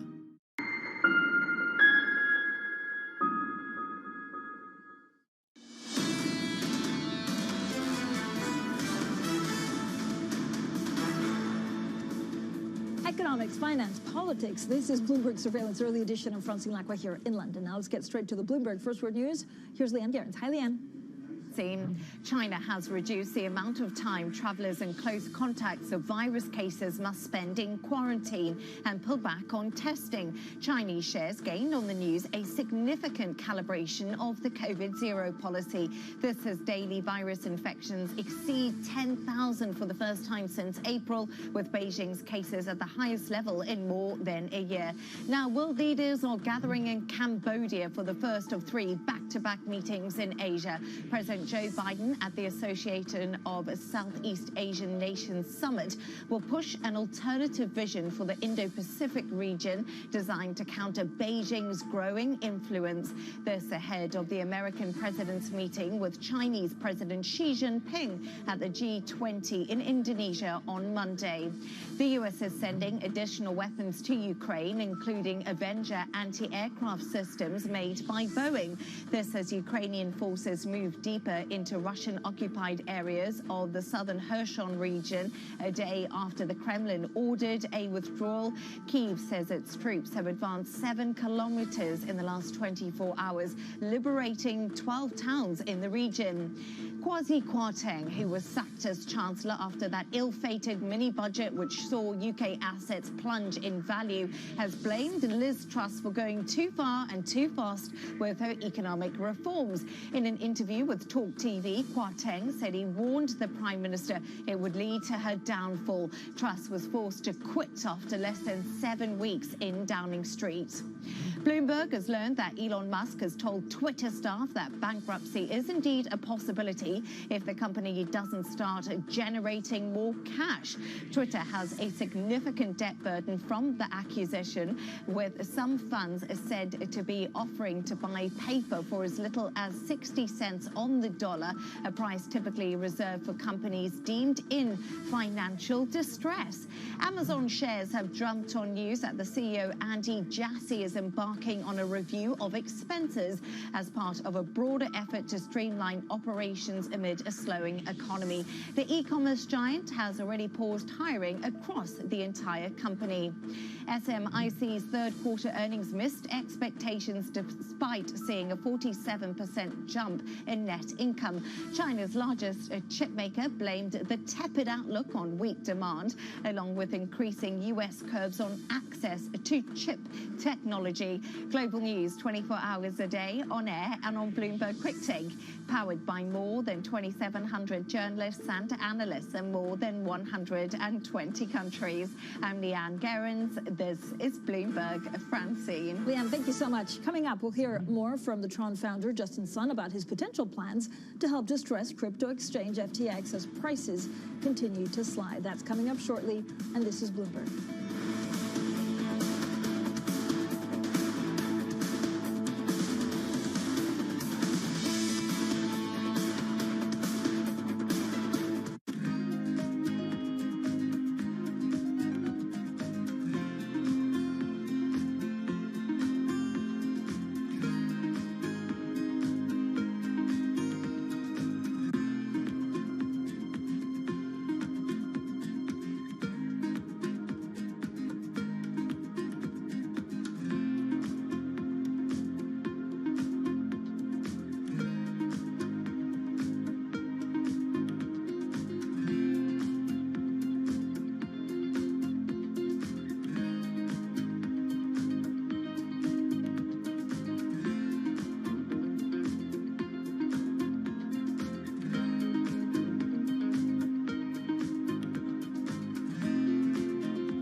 There's more activity in the fusion world than ever, and not just in government research labs. There's also an emerging private fusion industry that's attracted billions of dollars in capital in recent years.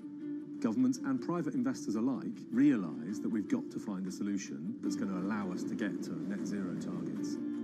This is one of the hardest but most rewarding problems that humanity could work on. Ultimately, we all want the same thing. We want someone to put electricity on the grid from a fusion power station as quickly as possible.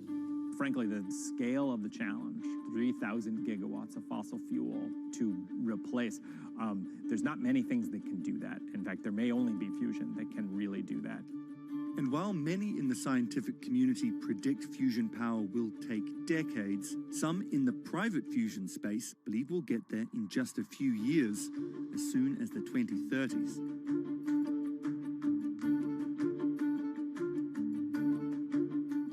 No one covers the world like Bloomberg. The writings on the wall for the Bank of England. Just Stop Oil has spray painted the front door. Recession in Europe, UK, and possibly the US. Brazilians are out in full force celebrating the election victory of former President Lula da Silva. With unmatched reach and resources from more than 120 countries, the moment news breaks, 24 hours a day. Bloomberg, your global business authority. You will shed light on dark matter. You will make aging optional. Because when you subscribe to Bloomberg, you won't just get news.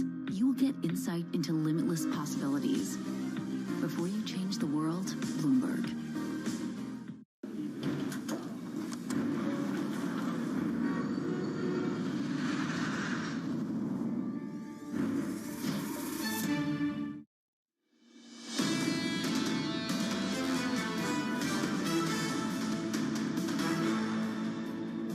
Well, past the peak, U.S. inflation cools more than expected, fueling optimism. The Fed has room to slow the pace of rate hikes.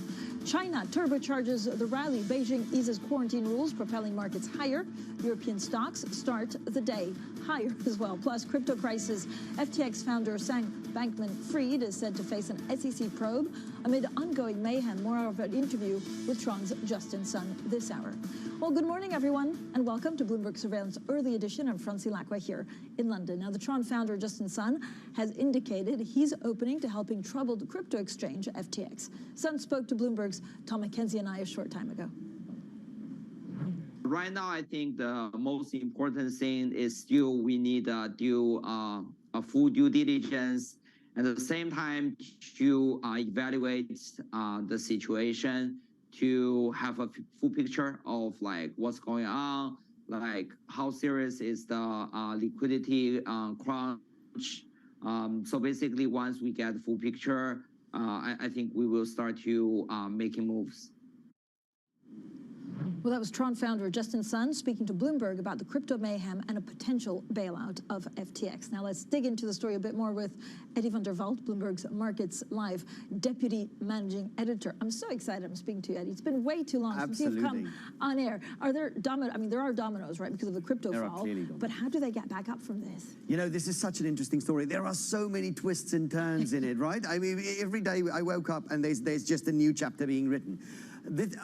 You're exactly right to point to the dominoes, because I think that is the worry here, that we don't know who had exposure. We don't know, who's also now, with cryptocurrencies again on the retreat, which other exchanges are going to be found to have not enough liquidity as investors rush to pull out their funds. So, it does feel a little bit like that Lehman moment. It does a little bit feel like we're going to find out, exactly what the cross currents are in the coming days. I don't think we've seen the end of it yet. So what is this, like watershed moment? Is this the moment where they became systemic, or how would you describe this moment? Yeah, in terms of them becoming systemic, I think that's really interesting. Obviously, we're not, at this moment talking about a major hedge fund or a major bank, traditional bank falling over. But we did see stocks and risk appetite sour, on the back of this on Wednesday, right? So at this point, cryptocurrencies are no longer a side note to the main markets. They are very much in the mainstream, and they affect retail sentiment, and they affect wider markets. And I think, therefore, regulators are going to start paying notice. Yeah, I mean, what I find incredible is it's only like a month and a half ago that we're talking about how it was stable to a lot of other currencies, and it was actually tracking the economy. Right. I mean, are you amazed at how things quickly, how quick things turn around? Oh, yeah, absolutely. I mean, it's not, a couple of weeks ago, there was charts out there that said that Bitcoin was about as volatile as the pound. Now, I think that's turned around very quickly. But it just does show you that this is still a very immature space, right? And that investors who buy into cryptocurrencies still need to be careful, because there are a lot of risks. I think, though, the industry has matured enough. We have exchange-traded funds. We have futures markets. People can hedge their risks if they want to. So what does it mean? If you're an institutional investor today and you've kind of toyed around with the idea, or maybe you have an exposure, do you rethink that? All right. I think institutional investors will want some of this volatility, right? Because it's equally as explosive to the upside. In? No, right. I think that it's equally as explosive to the upside. Bitcoin's almost more explosive to the upside than it is to the downside, right? So I think institutional investors will want to take exposure, but they will want to do it in a smart way. I don't think your institutions are going to buy on off-exchange products. I think this makes particularly those futures contracts and ETFs that we talked about, more enticing. I think the traditional tools for getting into cryptocurrencies will benefit as a consequence of this. There's one thing, when we've been looking at more of the traditional markets for a long time, is that if you say you're going to buy something and you don't buy it, it looks really bad for that target. Right. Did Binance really make it worse for FTX? And are we going to see the same from Tron? Yeah, that's a really good question. I think if we see another deal collapse, that is very damaging for the brand, because then two people have seen it and had access to the books and said, I'm not no, touching thank it. you, right? And I think there's a lot of people right now in markets broadly that are assuming that it's worse than it looks from the outside. So yes, I think the Tron deal is absolutely critical. So what are you looking at? I know that we had figures, and we spoke to Emily Nicole about, maybe they need $4 billion just to keep operational, but to swoop it up and put it in better shape, they need $8 billion. Right, that's the question, right? And I think any investor will want to make sure that they are covering the retail investors, but not the holders of the company, right? They will want to make sure that that's the case. And I think any outside investors will want to know that there is not going to be, more landmines down the road for them. Yes. So I think there's a lot of questions to be answered here. I don't think it's a done deal that this goes through. I think showing an interest I think it's a good thing to do, to just take a look. And I know there's a bit of a lack of transparency of who holds some of these tokens and who's behind this. But could you see a moment where regulators need to step in to try and safeguard the people invested? A lot of people would have lost money, and it could be, like people that would put them seriously at risk. I think this is exactly the moment where regulators have to step in. I think because in the past, because with protection, you think? No, I don't think so. But I think in setting the rules for the industry, because right now we have seen cross-contamination from cryptocurrencies to wider markets, and therefore they are now systemic assets, right? They are no longer isolated from mainstream finance. But the thing is, I think there's a lot of regulators talking tough about this. I think the regulators are also playing hot potato a little bit, right? It's a bit like a few years back we had, traders didn't know on which desk to put this. And the currency trader said it's not a commodity, and the FX trader said it's not an FX. I think it's the same sort of thing. I think the regulators are talking tough, but they're not sure that they really want oversight of this, because there's so many undiscovered black holes. But you see it exploding actually on Twitter, right? And people saying, I can't get my money out, this is happening to me. If you're that person, you can't go to anyone.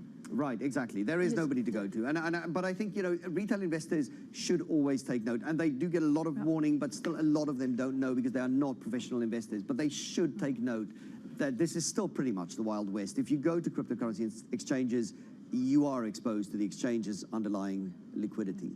Eddie, thank you so much. Eddie van der Veld there, Bloomberg's Markets Live Deputy Managing Editor. As always, great insight into some of the crypto world. Now, the UK economy shrank in the third quarter, marking the start of what is expected to be a protracted recession. GDP fell 0.2%, leaving Britain as the only G7 country that has yet to fully recover from the pandemic. Now, Bloomberg's Lizzie Burden joins us with the very latest. Lizzie, if you look at the GDP number, what stood out at you? Well, this is a contraction on the quarter, not as big as expected, but if you zoom in on September, it was a bigger contraction than was expected. That's because, of course, we had the bank holiday for the Queen's funeral, a general weight on consumer sentiment. And for many months now, we've had the cost of living crisis, high inflation, high interest rates weighing on consumer services. But what's interesting this month in September is you can see it spreading to B2B as well. So one of the hallmarks of a recession. And we are expecting a protracted recession, the likes of which we haven't seen since the 1990s. The depth of it is going to depend a lot on what the Chancellor Jeremy Hunt does next week. Take a listen to his reaction to these figures. Well, the Bank of England says that we are likely to be in recession. This is disappointing, but not entirely unexpected news. And what we need to do now is to present a plan to the country to tackle the root cause of the issues we face, which is inflation, and a plan that protects the most vulnerable. And that's what I must do next Thursday. So more expectations management from the Chancellor Jeremy Hunt there.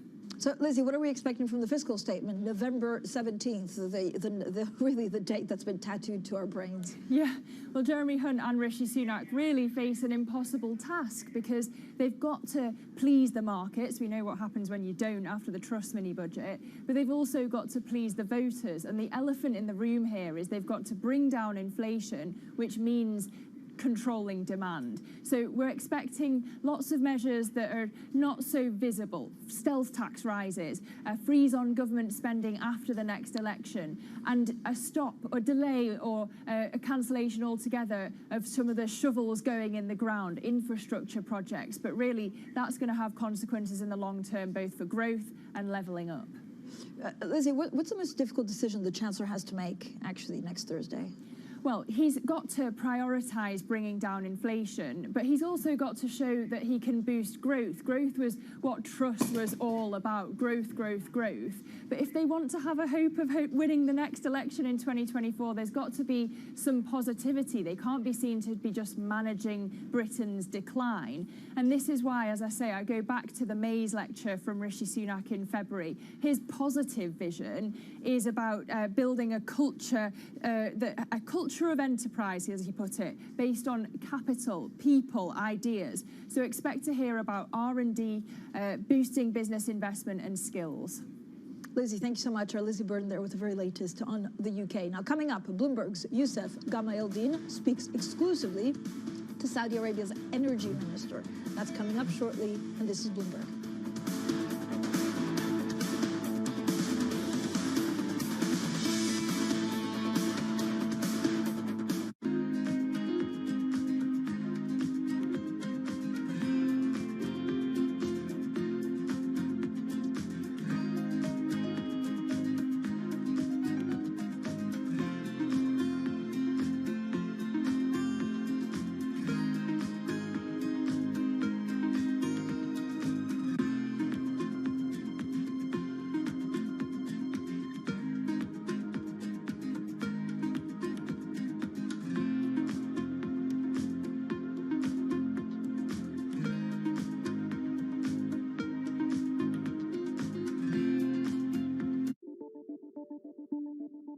What do you think of when you think of a battery?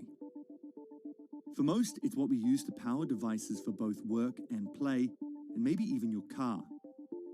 Over the past few decades, they've gotten way more powerful, long-lasting, and affordable. But all of this is just a prologue to what the next batteries are going to do. As we drive to an increasingly renewable power-driven grid, we also need to be able to store energy and release it later to cover those periods of weather intermittencies that are driving this new grid that we're in. It's a multi-trillion-dollar opportunity, and it's imperative that we figure out the solution here.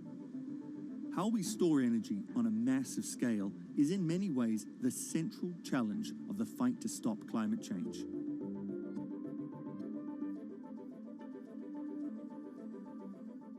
Power, policy, politics. From the White House to the Hill, Bloomberg covers the leaders in legislation. That was really a tectonic shift for this White House. The theory of this bill, as I understand it, is there'll be a multiplier effect. How did Democrats mobilize specifically younger voters? Bringing you the political news you need to know. The president has made it very clear that this is a significant focus.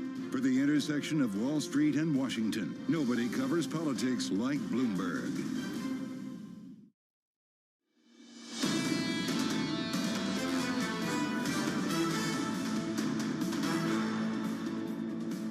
Economics, finance, politics. This is Bloomberg Surveillance Early Edition. I'm Francine Lacqua here in London. Now, Elon Musk has told Twitter staff that bankruptcy is a possibility in his first address to employees since the takeover. Well, Bloomberg's Sue Keenan has more from New York. Elon Musk finalized his $44 billion buyout of Twitter, as we know, then proceeded to lay off half the staff, but called some of them back. And now this was his first hands-on meeting, all hands on deck.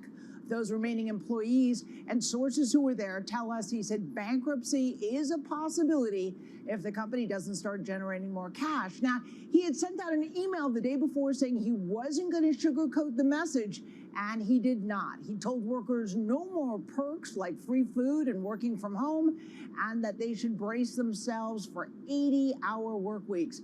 Now, the warning comes amid a tumultuous start to Musk's role as what he calls the chief twit at Twitter.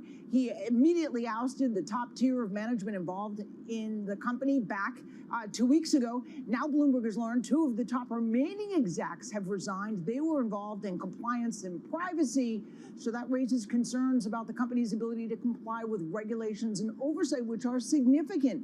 Musk also said earlier that Twitter is burning about $4 billion of cash a day. That's a significant burn, and that advertisers are backed away given the lack of clarity over who's in charge. Meanwhile, the 7 banks trying to sell the debt they used to finance this deal are finding it no takers unless there's a discount. Back to you. Bloomberg's Sue Keenan there from New York. Now let's get straight to your Bloomberg Business Flash. Here's Leanne Gerrans. Hi, Leanne. Hi, Francine. China has reduced the amount of time travelers and close contacts of virus cases must spend in quarantine and pull back on testing. Chinese shares gained on the news, a significant calibration of the COVID-0 policy. This as daily virus infections exceed 10,000 for the first time since April, with Beijing's cases at the highest level in more than a year.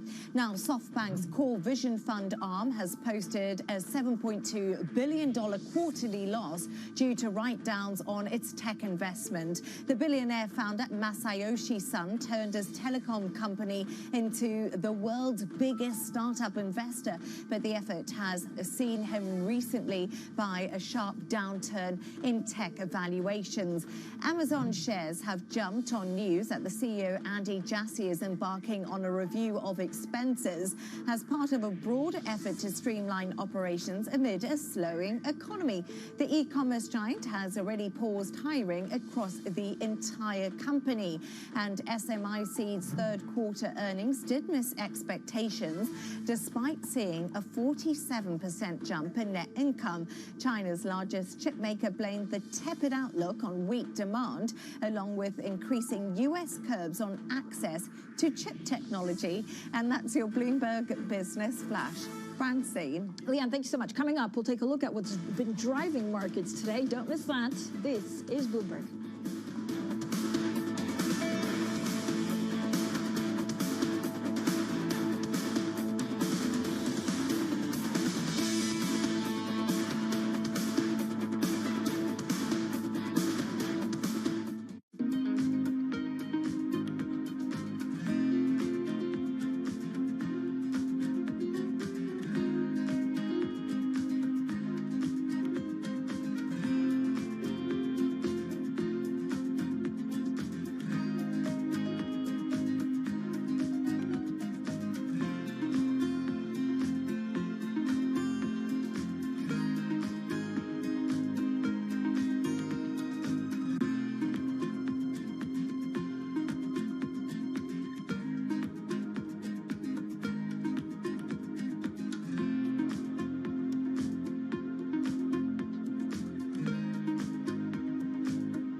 digital-first approach to the future of work is where the industry and all companies will be heading. Could the future of work not be at home or in the office, but in the metaverse instead? There's that word, metaverse. Doing well. How are you doing? When I think about the metaverse, I think about immersive experiences that have a sense of active presence. Wow, look at this. This is me. The metaverse is projected to become over $1 trillion market by the end of this decade. And whether you know it or not, you'll probably be working there in the future. We're moving into a world where we're going to be interacting with computers with our bodies. This is definitely trippy. I think the adoption curve is going to be slow. It's weird. Like a weird floaty thing right now. But look at you. You have no legs. It's kind of a fun world, and we're just at the very beginning of a very long journey.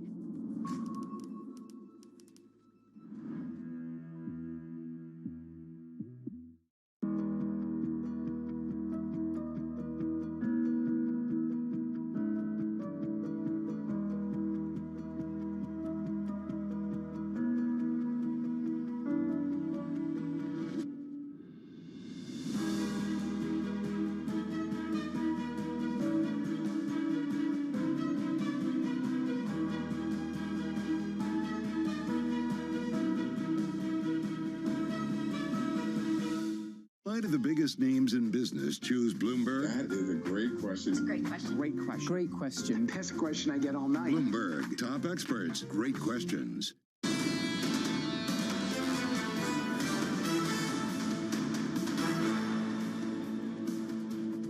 Economics, finance, politics. This is Bloomberg Surveillance Early Edition. I'm Francine Lacroix here in London. Now, Saudi Arabia has established a facility on its eastern coast to capture carbon. That's as the world's biggest oil exporter seeks to reach its goal of neutralizing emissions by 2060. Now, Bloomberg spoke to Saudi's energy minister exclusively at the COP27 climate summit in Egypt earlier. We also asked Prince Abdulaziz bin Salman why climate activists are wrong to see Saudi Arabia as the enemy. Absolutely, they are wrong. They're more than wrong, and they can come here, visit us in this exhibition, and attend to all the ambitions that we have promised to do last year. And I have made a presentation just a while ago how much of these promises were fulfilled. As you know, the COP this year is about fulfilling ambitions. We're making ourselves accountable for our own ambitions that were declared by the Crown Prince last year. In fact, we were gonna move, we did move the Saudi initiative and the Middle East initiative to be more commensurate with the COP, which is to make sure that the very population that attend the COPs will be able to come here, see us, talk to us. We have lots of activities apart from sessions and what have you. Even in the blue zone and the red zone, we're hosting events or participating in the event.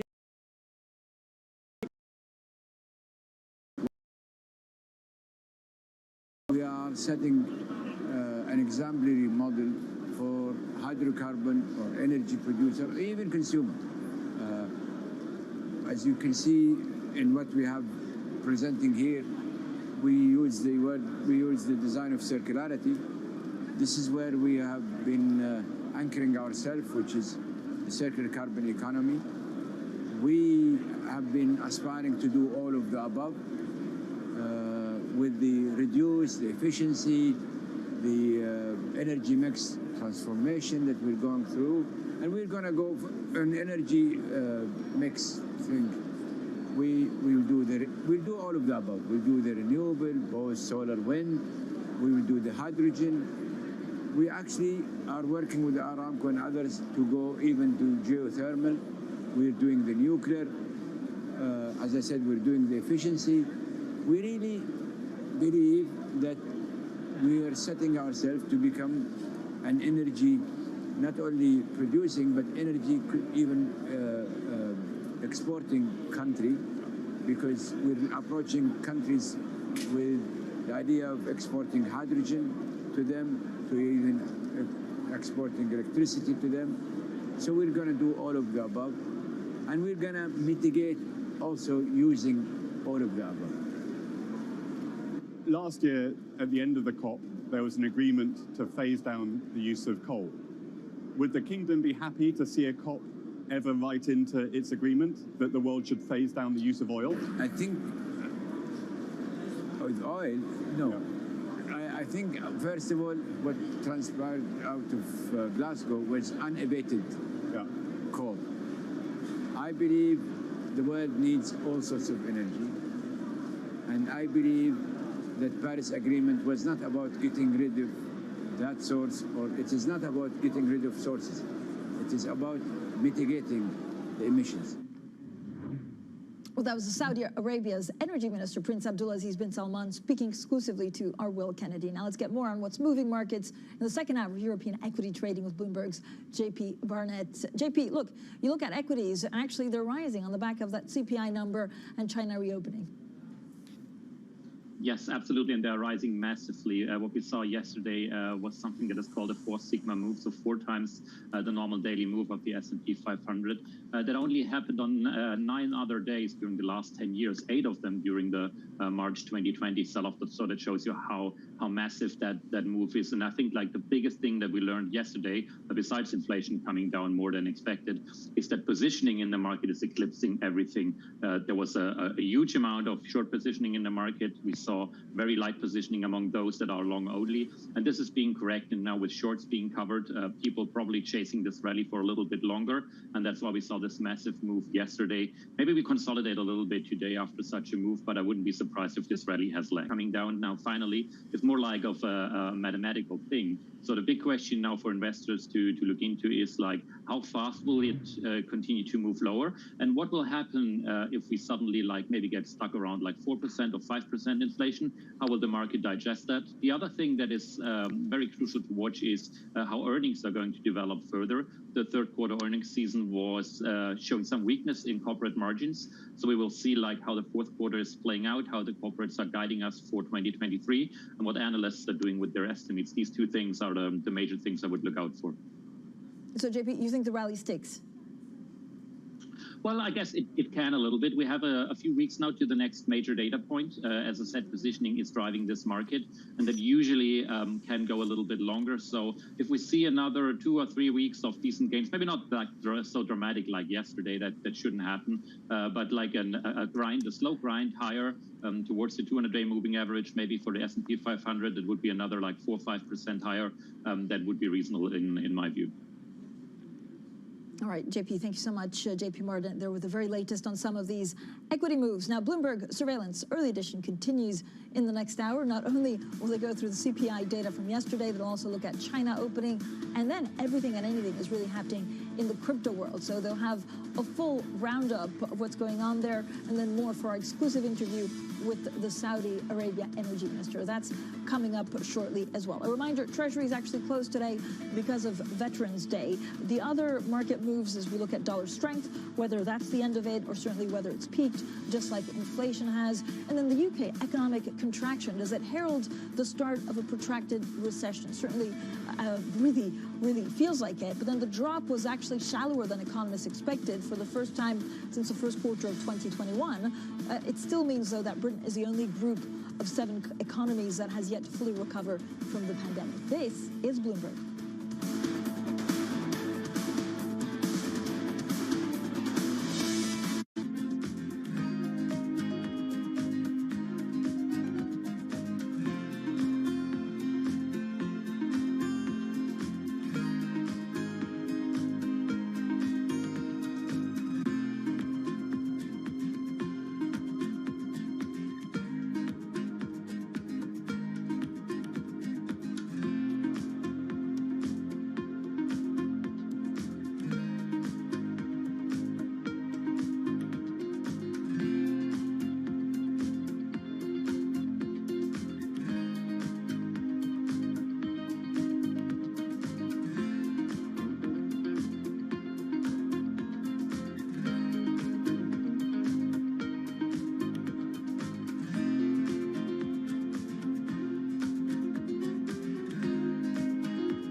You've been an advisor to the President of the United States on infrastructure and manufacturing, but on infrastructure, you've been involved with the legislation that was passed not long ago.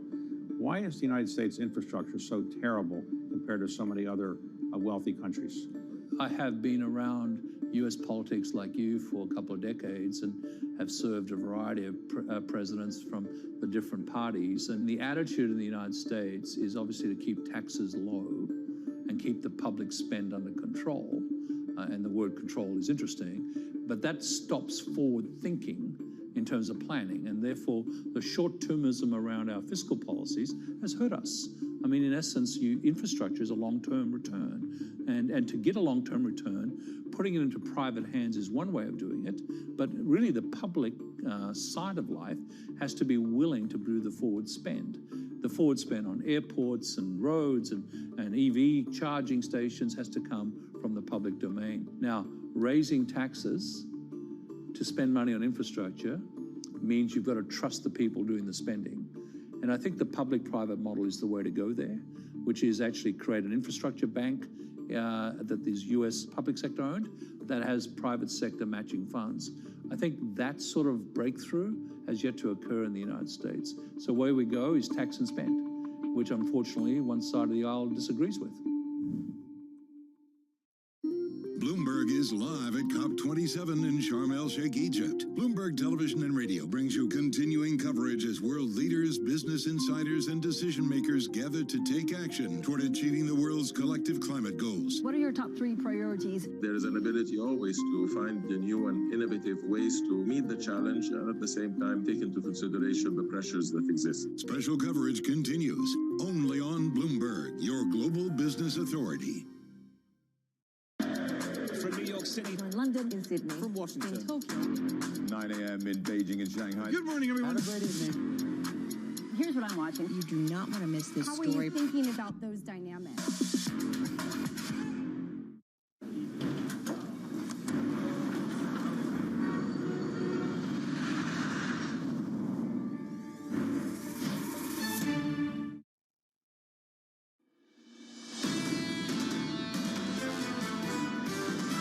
It's been a recurring nightmare for investors as inflation has been very, very slow to come down. One has to be careful about losing sight that it still remains a long way back to 2%. The problem is we haven't really, I don't think, discounted the weakness in the economy that's coming. There's, some evidence that we are moving from peak inflation down lower.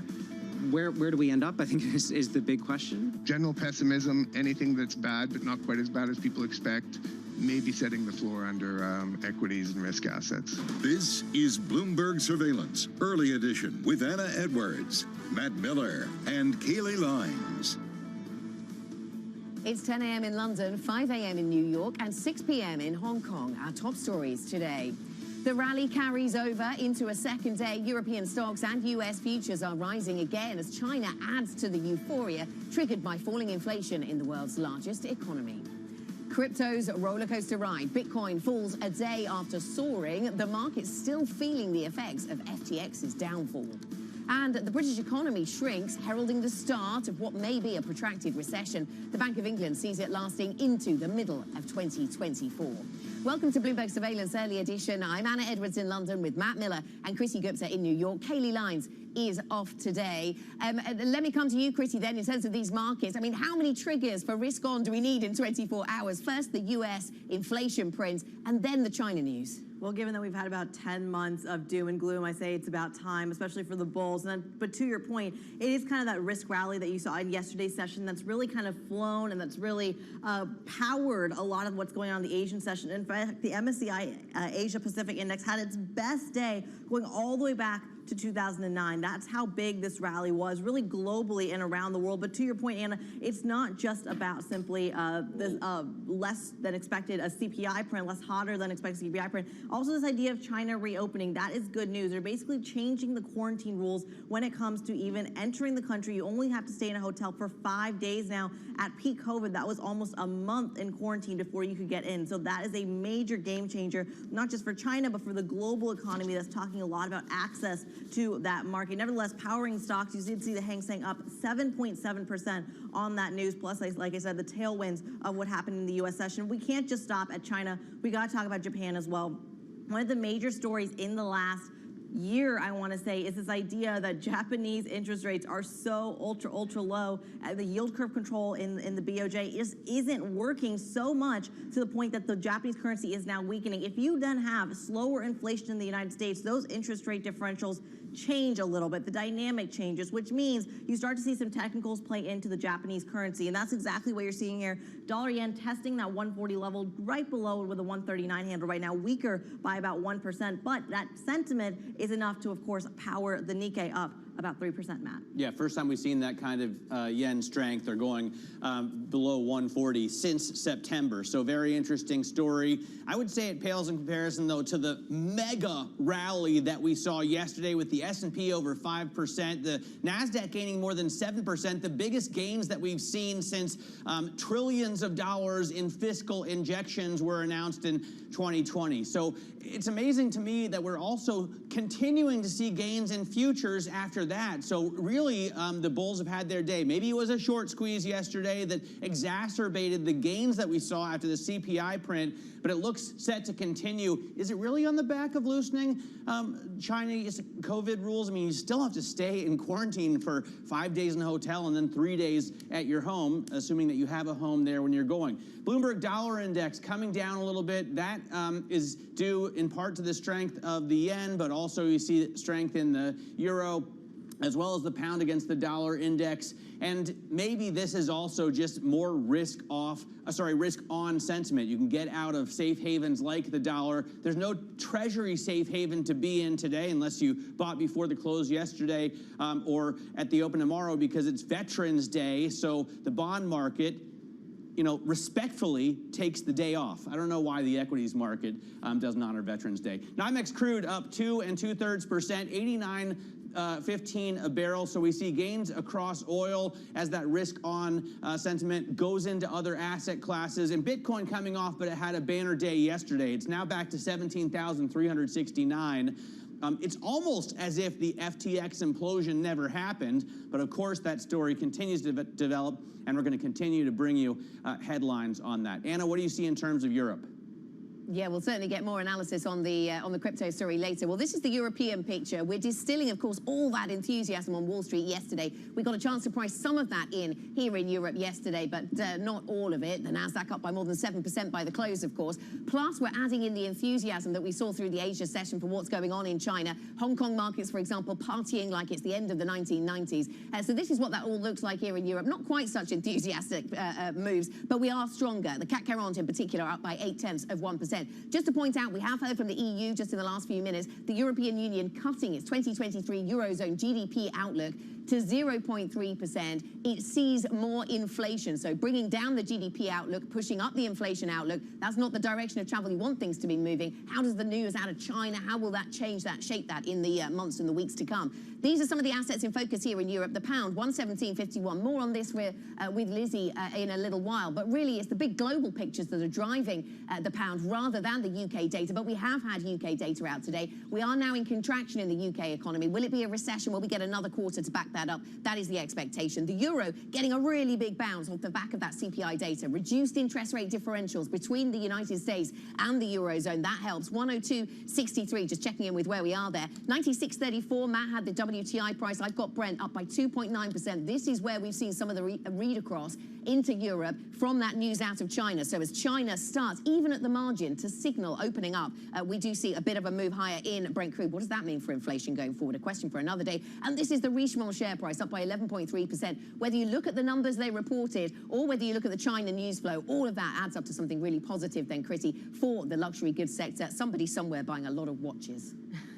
It certainly isn't me, I have to say. A lot of green on the screen, of course, powering the bull case. But you have to say the bear case really does rest on potentially those recession odds. Maybe we can't get out of this without ultimately hitting a proper recession with those big layoffs. And that's certainly something we're going to be watching, especially following that cooler than expected US CPI bet that actually has been increasing, perhaps bets for another jumbo rate hike, still paired with several Fed officials backing a downshift. Take a listen.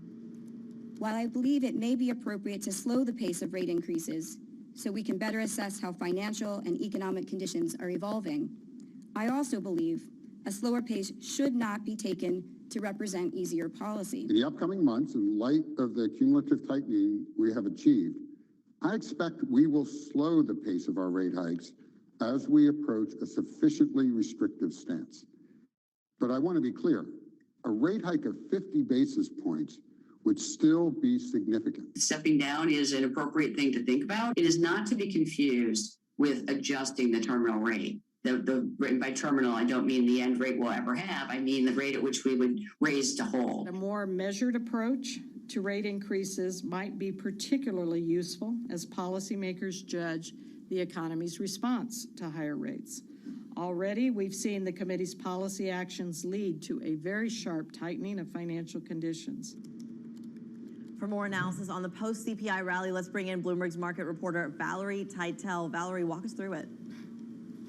Yeah, thanks, Gritty. Now, just to show you how incredible the market reaction was to yesterday's softer than expected CPI print, I've got a chart here of the financial conditions index. Now, the easing we saw yesterday was extraordinary. That's reflected in the rally in the stocks and bonds and the sell-off in the dollar. So extraordinary, it basically parallels what we saw after the $2 trillion COVID stimulus package was announced in the U.S. Just think about that. The market reaction yesterday equated to how the market reacted to $2 trillion of stimulus. Now, we think, does this change the calculation for the Fed? Well, it likely takes 75 off the table in December, yes. But with this kind of reaction, this kind of easing in financial conditions, I really think we're going to see some Fed speakers coming out swinging hawkish in order to downplay the movement that happened yesterday. All right, well, we're starting to see that to some extent already. Valerie, thanks very much. Valerie Teitel there talking us through the massive mega rally that we saw yesterday. You can see Valerie's charts and all of our terminal analysis if you just type GTV Go on your terminal, plus I sprinkle them in throughout the day. Let's get over to crypto now. The SEC is deepening its probe into the crumbling FTX empire. Bloomberg has learned that the regulator is investigating the CEO, Sam Bankman-Fried, for possible violation of securities rules.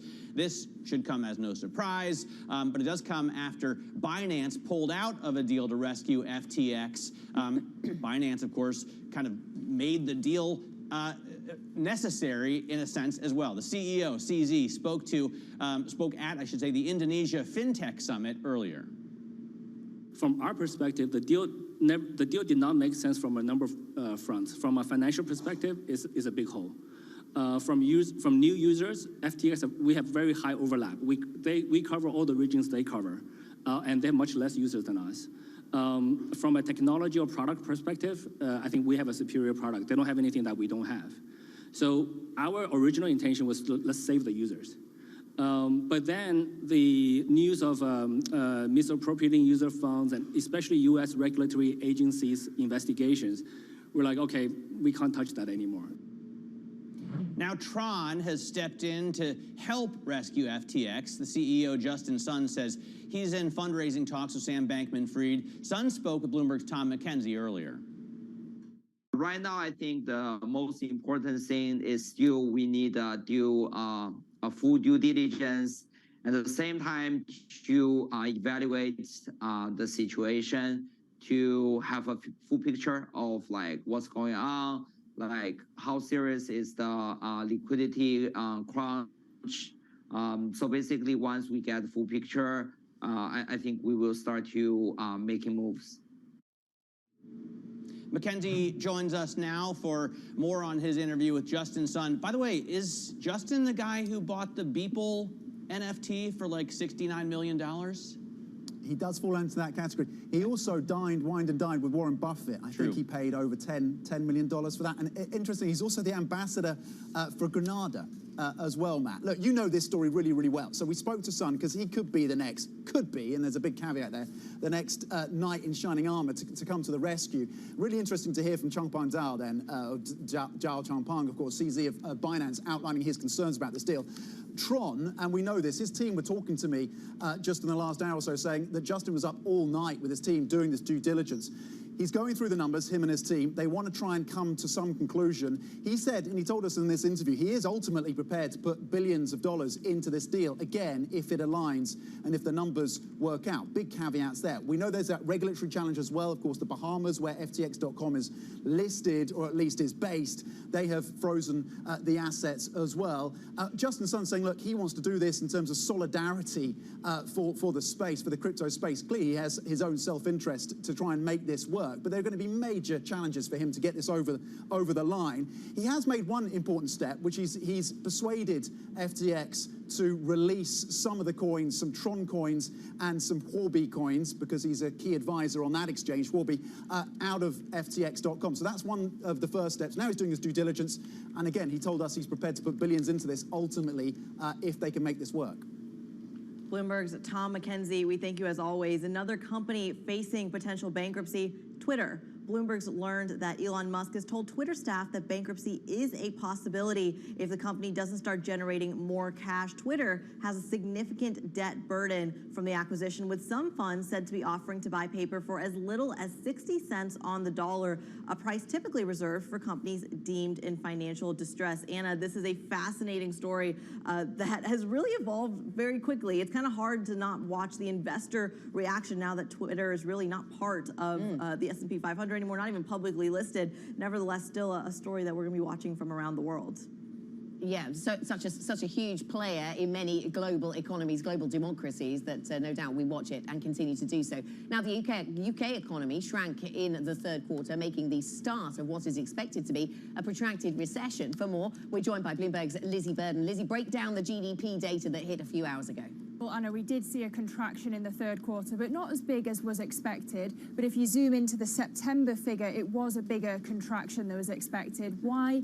Because you saw the weight of the cost of living crisis on consumer services, high inflation, high interest rates. And interestingly, that is now spreading into B2B services, a hallmark usually of a recession. But the depth of that recession really is going to be dictated by what the Bank of England does from here on out, and also the Treasury. We've got a fiscal statement coming up next week. Take a listen to how the Chancellor, Jeremy Hunt, reacted to those GDP figures this morning. Well, the Bank of England says that we are likely to be in recession. This is disappointing, but not entirely unexpected news. And what we need to do now is to present a plan to the country to tackle the root cause of the issues we face, which is inflation, and a plan that protects the most vulnerable. And that's what I must do next Thursday. So some serious expectations management there from the Chancellor, because he's really got an impossible task. He's both got to please the markets, and we know what happens when you don't, as we saw with the mini budget under Liz Truss, but he's also got to please the voters. So you can expect stealth tax rises, you can expect a freeze on government spending after the next election, and you can see less shovels going in the ground, less infrastructure spending, but that's going to have difficult consequences for growth and levelling up, which was crucial to the mandate of Boris Johnson, which Rishi Sunak is relying on. Yes, this new government has said they want to stick with that manifesto from 2019 in terms of levelling up the country, growth outside of London. Lizzie, thank you very much. Bloomberg's Lizzie Burden with the latest on the UK. Coming up on this programme, Saudi Arabia's energy minister has just spoken to Bloomberg at the COP27 conference. We'll bring you more of that exclusive conversation ahead. It's about recession, and what else can I quote but the IMF when they say the worst is yet to come in 23. I also see what the central bankers are saying and doing. This is a big period of diversity of uncertainties, and I have been, as well as my colleagues in OPEC, thus we've been saying our theme is being cautious, and hopefully when this good news may come our way, we will relate to them as they come.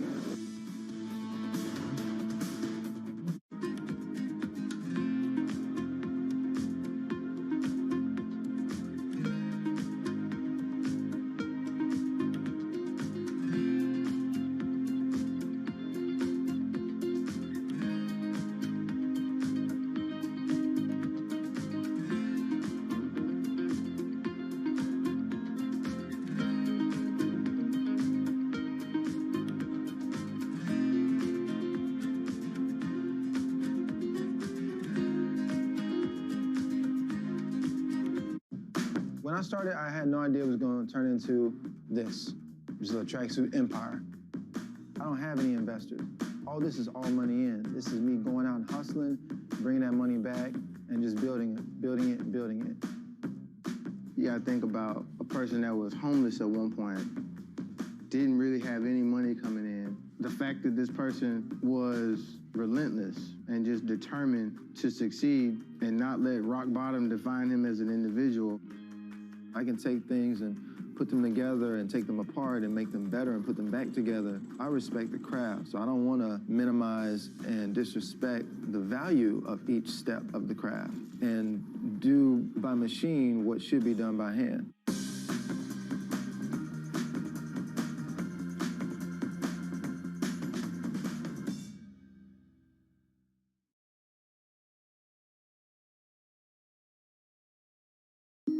Bloomberg is live at COP27 in Sharm el-Sheikh, Egypt. Bloomberg Television and Radio brings you continuing coverage as world leaders, business insiders, and decision makers gather to take action toward achieving the world's collective climate goals. What are your top 3 priorities? There is an ability always to find the new and innovative ways to meet the challenge and at the same time take into consideration the pressures that exist. Special coverage continues only on Bloomberg, your global business authority.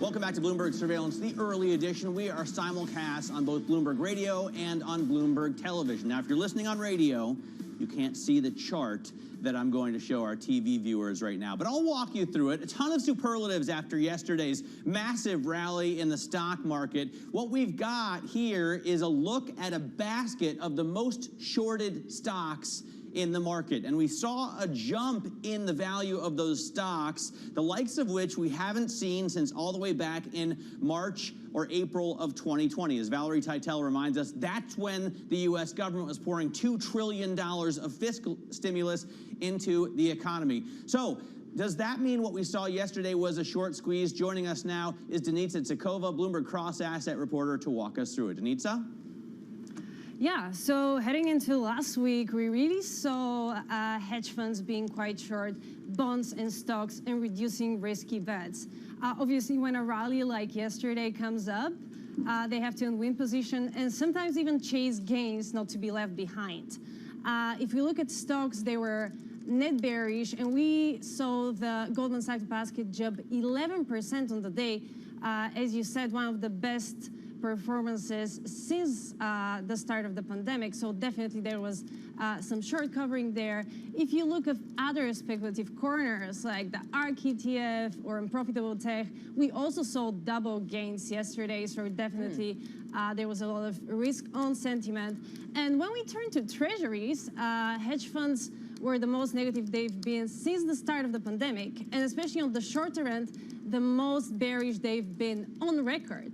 Okay. And obviously we saw yields drop significantly, especially 2-year yields, the biggest since 2008. So definitely there was a lot of short covering in that area. So the big question from here is whether equity exposure can be sustainably increased, or yet again, we're seeing markets get ahead of themselves again. Okay, so important question. If we broaden things, and you've already done that a little bit, Denise, talking about all of the different asset classes that were responding to the same data points yesterday, everybody in the markets was watching that CPI print out of the US, looking for any clues that we can see a downshift from the Federal Reserve. What is the level of correlation between these assets, given they were all watching the same data?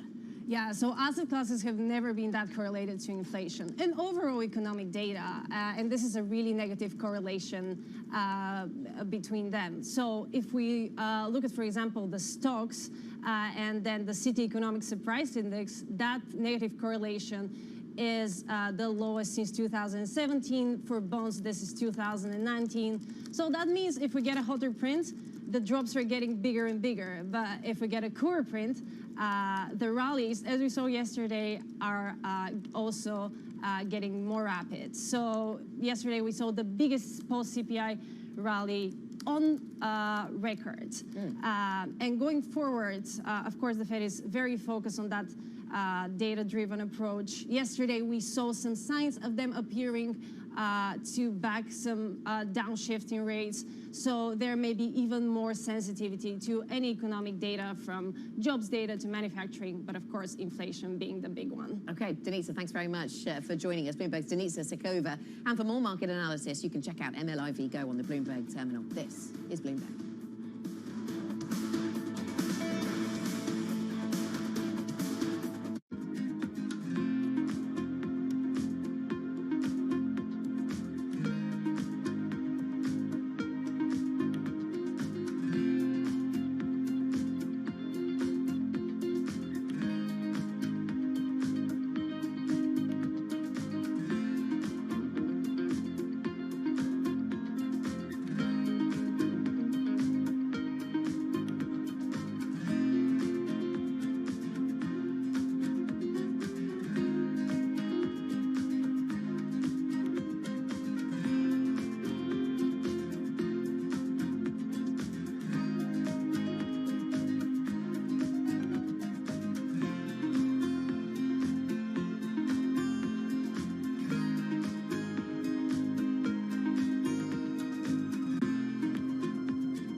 The top names in business are on Bloomberg. The financial services industry, which is a large part of the UK, is very competitive.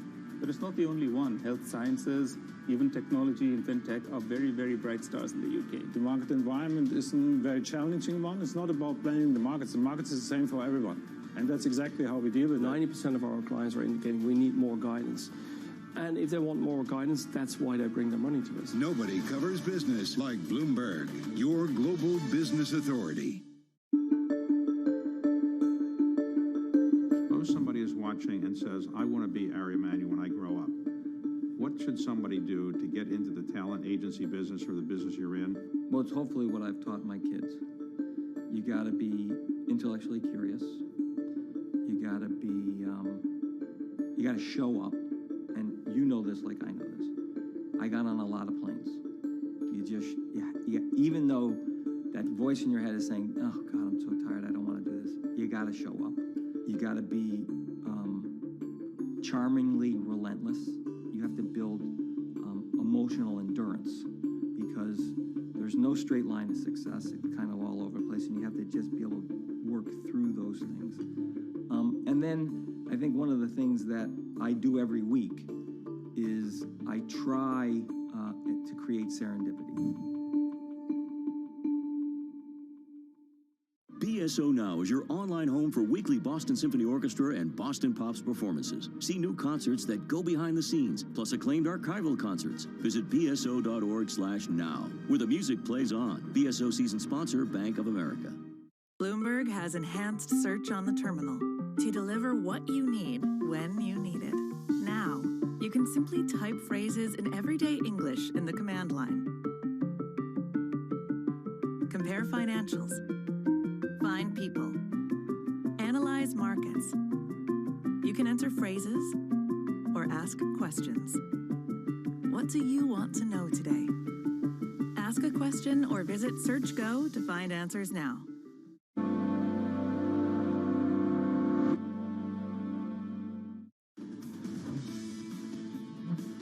Welcome back to Bloomberg Surveillance. Hong Kong has slashed its economic growth forecast for this year.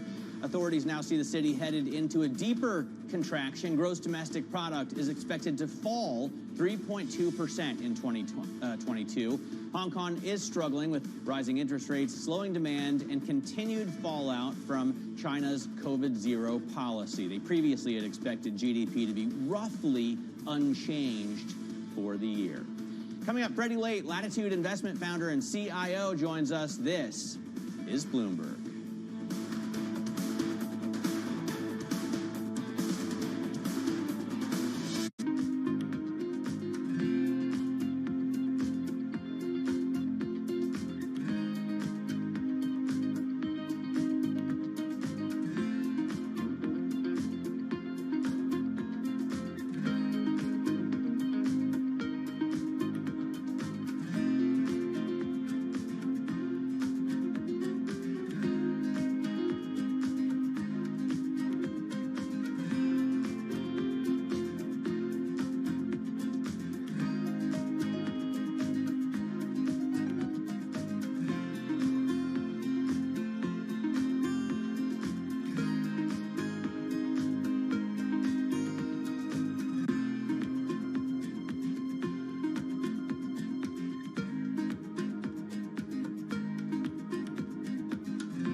We've invested more than $10 million in our employees over the past year, and we're going to continue to invest more. We're testing 4-day work weeks to help, especially our working parents kind of juggle that balance between childcare and their work.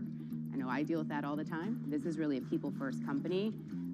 Even in an inflationary environment, you're going to see us continue to lead with our people. Do you worry at all about a price wage spiral, not just here, but in the industry, in the economy? Yes, and I think that this is something that many business leaders are focused on, and time will tell kind of how all of this lands. I think the wage price spiral continues for quite some time, and I think we probably have been a lot less aggressive than we can be, and than many other companies have been. In terms of raising prices? Yes, we've taken our time. If you look at the 20-year history of pricing in this company, we've taken about 2% a year on average. We've never taken what we could. We've always taken what we should. We have to pay people more. We have been and will continue to do so. We'll take a little bit of a margin compression on that as we've had to, and I think that's the right thing so that for the long term, Shake Shack continues to be what we're building, which is the next generation's burger joint.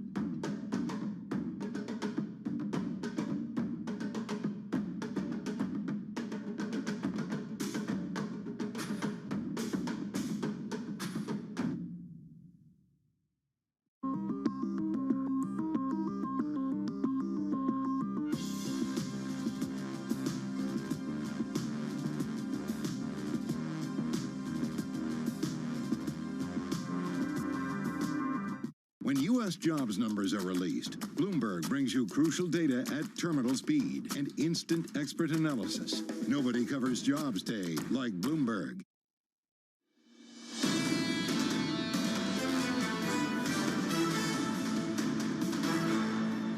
This is Bloomberg Surveillance Early Edition. Here's what you need to know. The rally carries over into a second day. European stocks and US futures are rising again as China adds to the euphoria triggered by falling inflation in the world's largest economy. Crypto's roller coaster ride, Bitcoin falls a day after soaring. The market's still feeling the impact, though, of FTX's downfall. And the British economy shrinks, heralding the start of what may be a protracted recession. The Bank of England sees it lasting into the middle of 2024. I'm Anna Edwards in London with Matt Miller and Kriti Gupta in New York. Kaylee Lyons is off today. And Matt, as we said in the headlines, yes, another day of gains, but those gains just fading a little at the margin. And maybe that's all for the good because we've already heard a little bit of that messaging from the Fed, the hawkish messaging coming to the fore, saying, hang on a minute after yesterday's rally. Maybe it's because of the GDP news out of the UK heralding the start of a recession. I love the imagery there, right? It's like cherubs trumpeting the start of a recession on its way carrying a banner. Take a look at what's going on. It fits with your impression of what happens here in the UK. Exactly. That's so British. Take a look at what's going on here in terms of S&P futures. We're still up 0.5% after the amazing rally that was sustained into the close yesterday. The S&P 500 was up more than 5%. The NASDAQ was up more than 7%. These are the biggest gains that we've seen since March, April of 2020 when we got that massive injection of stimulus. Valerie Teitel was talking about it. $2 trillion in stimulus was what it took last time to drive the markets up as high as they are in one day. And yesterday, it was just a CPI print that did that. And by the way, still 7.7% on the headline, right? Still 6.3% on the core. So still incredible inflation that has to be fought. Nonetheless, markets rallied, and maybe it was a short squeeze. I'll talk to Kriti about that in a little bit. The Bloomberg U.S. dollar index coming down. We saw the yen drop below 140 for the first time since September. That's a sign of the risk-on mood in markets. No need to hide in the greenback. You can buy stocks. You can buy oil. As a result, crude is up more than 3%, 89.40. I would say you could buy Bitcoin, but Bitcoin had such a big rally yesterday, it's giving back some of those gains, but it's still at $17,298. So the contagion from probably the most amazing story in crypto, in a decade is looks to be contained and small, at least today, right? Because we haven't seen the tokens get crushed. On the other hand, when you talk about Lehman Brothers, the dollar didn't get crushed. It was a story about the bank and not about the currency that it most often trades in. So maybe that's a little bit of the same story here. Kriti, what do you see in terms of the pre-market movers? Well, it's interesting because you have this massive rebound, and it's a fairly broad rebound as well, but you have to talk about the China bias that's baked into the market right now because it's not just about the CPI print or a potential short squeeze if we want to talk about that later, but specifically about that China reopening story. And some of the biggest movers in the pre-market right now are those companies that have that exposure. For example, Las Vegas Sands, of course, has this massive exposure to the casino operations, not just in Hong Kong,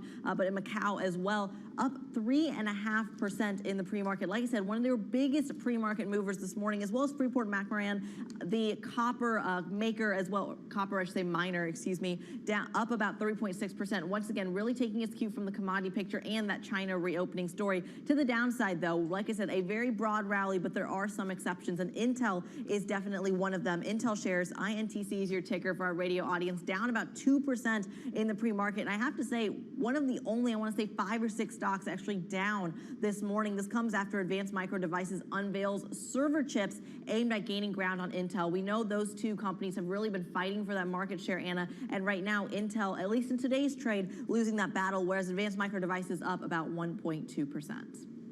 Okay, chip wars to the fore there. Let's have a look at the broader European story then, Chrissy. And European equity markets, they're still positive, but losing their momentum a little bit as we go through through the third hour, as we are here in Europe of trading this Friday morning. So the Stocks Europe 600 up by 0.2%. Eurodollar, just wanted to check in on where yesterday had left us on some of these big currency pairs, or the Eurodollar specifically. 102 now the handle on the euro as it jumped on the back of that dollar weakness we saw, triggered by that weaker than anticipated inflation print. And of course, that throws up the question of interest rate differentials across the Atlantic as we head towards the end of the year. Brent crude up by 3%. This not particularly to do with the US inflation story. This more to do with China. We saw that those gains in oil prices really underlined and exaggerated by the news flow coming out of China, even if the moves are just at the margin. We knew about what they were doing with aviation. The new dynamic is around quarantine. Those rules still look tough from an international perspective, but it is at the margin, perhaps giving us a bit of a signal as to where things might go in the future, and that was enough for Brent crude to rally by 3%. This is the Richemont share price. Luxury goods company, of course, based in Switzerland. This is helping many of the other luxury goods companies across Europe to rally and to gain today. Yes, there's some response to China, but there's also the numbers that we got from Richemont.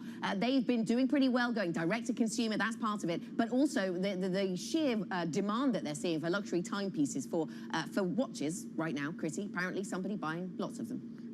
A lot of green on the screen, a lot of buying across the board. At least that's part of the case that supports the equity market right now. If you have less inflation, maybe the American consumer will continue to buy, and perhaps consumers around the world. But does that mean a sustainable bull market? Let's ask our next guest here. Joining us now is Freddie Late, Latitude Investment founder and CIO. Freddie, it's a very exciting time if you're a bull right now. But if you see, say, a 4 or 5% rally on the S&P 500, you immediately have to think that it's going to get pared back the next day. We're not quite seeing that in futures, though. So I have to ask, is the bear market over? Good morning.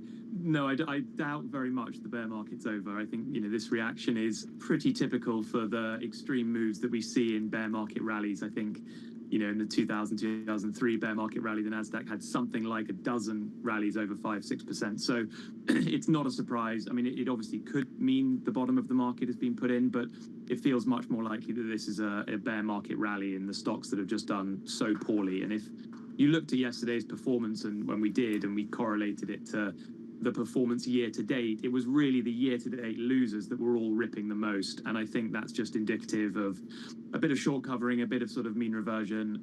But I wouldn't think this is a change in the trend. Well, and also you're not a top-down guy, right? I mean, in a world where all of us now are macro tourists, it's great to talk to somebody who's an actual stock picker.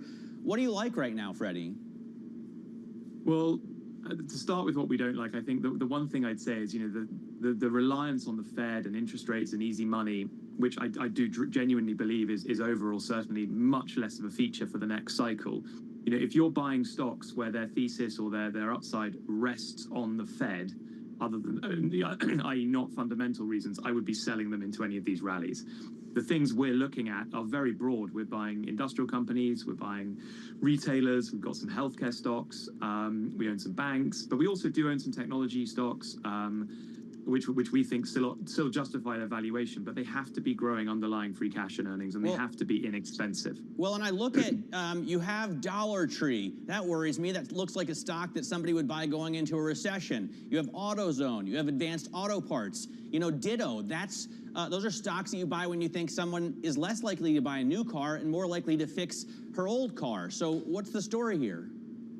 The story with those ones is this is how we operated last year. I bought all three of those stocks in the last recession. So they've all been in my portfolio since 2009. And they do benefit from recessions, but they also have this long-term structural growth behind them. So try to use opportunities like today to accumulate shares, which will do well anyway, and particularly well today, and then hold them for the long term. So we've owned AutoZone and Dollar Tree. I think we bought Advance a little later, but for 13 years now. and both have compounded 15, 18, 20% a year at an earnings and free cash level, and both still trade inexpensively today. And you're right, the next couple of years are going to be very good for those businesses. Freddie, who says that investors are too short-term these days? Freddie, I want to ask you about a long-term theme, and that is around globalization or deglobalization, because some people say, well, we might deglobalize at the margin, but really those underlying trends of going to find cheaper labor in poorer parts of the world will still stay in place. But are you investing around the opposite? And if you are, what kind of inflation assumptions should we make around a world that is less globalized? Where can inflation actually fall back down to? There's quite a lot in that.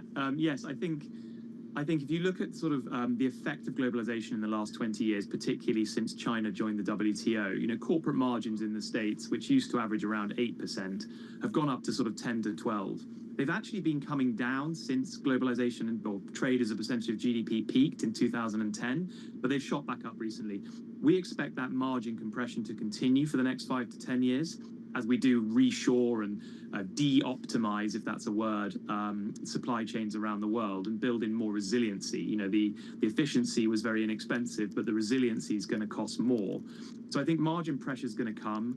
Recreating capital stock in the developed market to replicate productive capacity in the emerging markets is also going to be expensive and inflationary to begin with.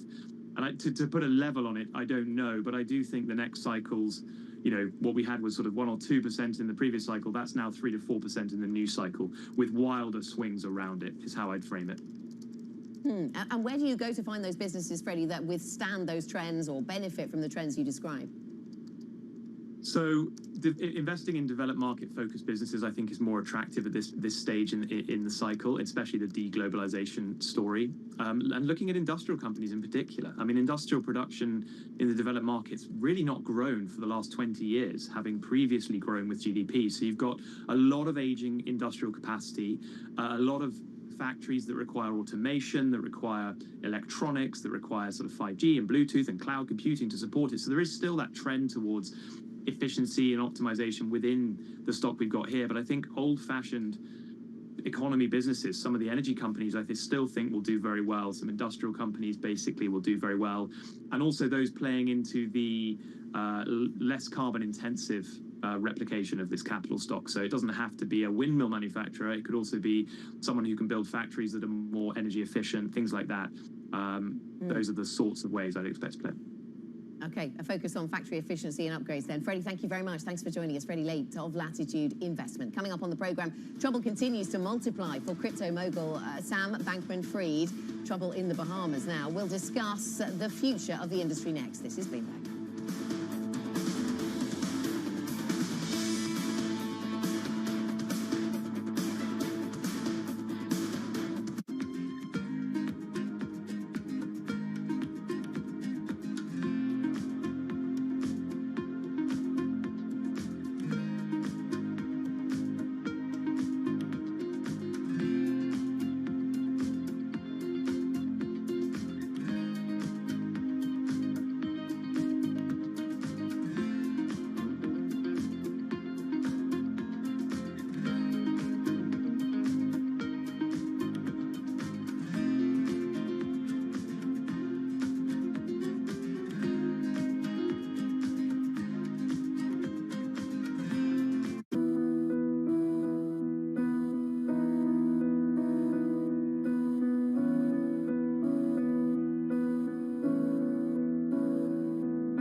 Global inflation and recession, an energy crisis intensified by war, and the aftermath of a pandemic. Next week, world leaders meet in Bali for the G20 summit. And Bloomberg is there, bringing you the news and analysis. A confluence of economic, climate, and security crises make it a uniquely challenging time. All of these are pointing towards a big slowdown in trade. It all starts next week, only on Bloomberg, your global news authority.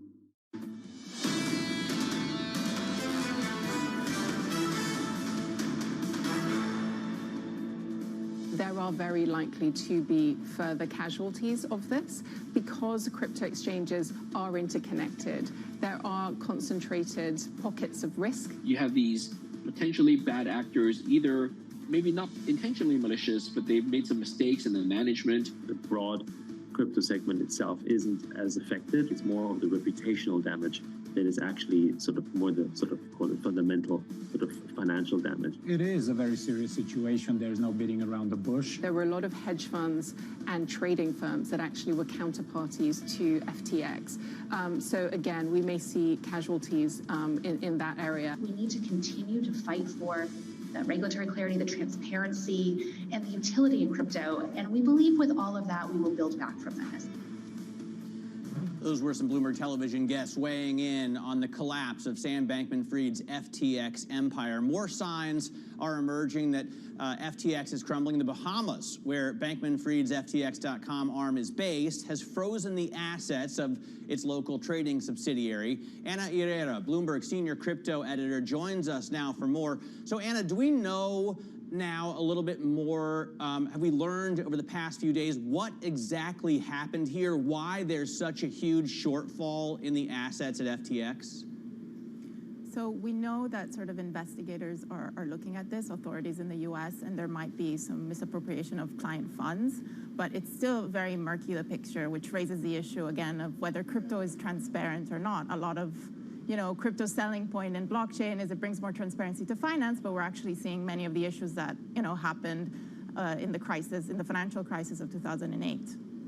Anna, good morning. Good to speak to you. We spoke to a guest yesterday who said we should just apply regulation that we have in other sectors. We should apply that to the crypto universe, and that was the solution for him. He was saying that it's not a huge mystery as to why we don't know enough about what goes on behind these crypto operations. What are you expecting to see on regulation? I think we'll see regulators toughening up, but again, there is regulation. It's not like it's not there, but some of these firms have chosen to incorporate in places where maybe the regulation is less stringent, like the Bahamas, right? I think maybe it's a question of enforcing more and perhaps regulators being a bit clearer in some instances about what they mean and enforcing the rules a bit more. Anna, what is the risk here when it comes to bringing more funds back into the crypto space? It's reestablishing some of the credibility that's lost, even though, as we heard from some of our Bloomberg TV guests earlier, that systemic risk perhaps isn't necessarily there. There is reputational risk. Yeah, there's massive reputational risk. If you're a crypto investor and have been one for many years, you're used to these big exchanges collapsing. But if you're a pension fund or an institution who's come in over the past year, you might be getting a bit wary, right? We're talking about one of the biggest companies in crypto, the most trusted, just collapsing in a matter of days. And really, I speak to sources and they're still all in shock, even people that have been around in crypto for many years. It took everyone really by surprise. And I think the impact will ripple and we'll probably see more contagion. They're the biggest, so they're everyone's counterparty. And Sam Bankman-Fried announced yesterday, too, that they were shutting down their trading house. And so, again, someone's counterparty. So we'll probably see more. It looks like investors are able to separate the asset class, the price of Bitcoin and Ether, et cetera, from the businesses and the operators, from FTX and Sam Bankman-Fried, right? Because we haven't seen such a huge crash in the price of cryptocurrencies, even though we've seen this massive drama in terms of one of the biggest exchanges in the world. Doesn't that strike you as interesting that we don't see Bitcoin trading for 10,000, even though it looks like FTX is doomed to bankruptcy? Yeah, it's quite interesting. We were thinking maybe it might fall even faster, and it's sort of held for now. You never know with crypto. We might finish talking and it might go down like 20%. but you know, but not anymore, obviously we'll right? have to. We don't see those huge swings. We haven't for months. Yeah. I don't want to jinx us, going back to my desk after. But you know, obviously, you know, we'll see what institutions do, because those have been the big entrants in the space, and let's see if they are now bearish on crypto exchanges versus crypto as an asset class. I think that will be the next big thing to watch. All right. Anna, thanks so much for joining us. Hope to continue talking to you about crypto. Anna Herrera is a senior editor for Bloomberg Crypto out of London. Tune in, by the way, to our program, Bloomberg Crypto. That's every Tuesday at 1 p.m. New York time, at 6 p.m. in London. Our weekly show that covers the people, transactions, and technology shaping the world of decentralized finance. And of course, right now, we are almost completely focused on one man, on one company, on FTX. This is Bloomberg.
Stronger that moment that you're lifting the barbell. You get stronger as your body is making repairs, making recovery. Recovery is a when and how you get fitter, faster, stronger.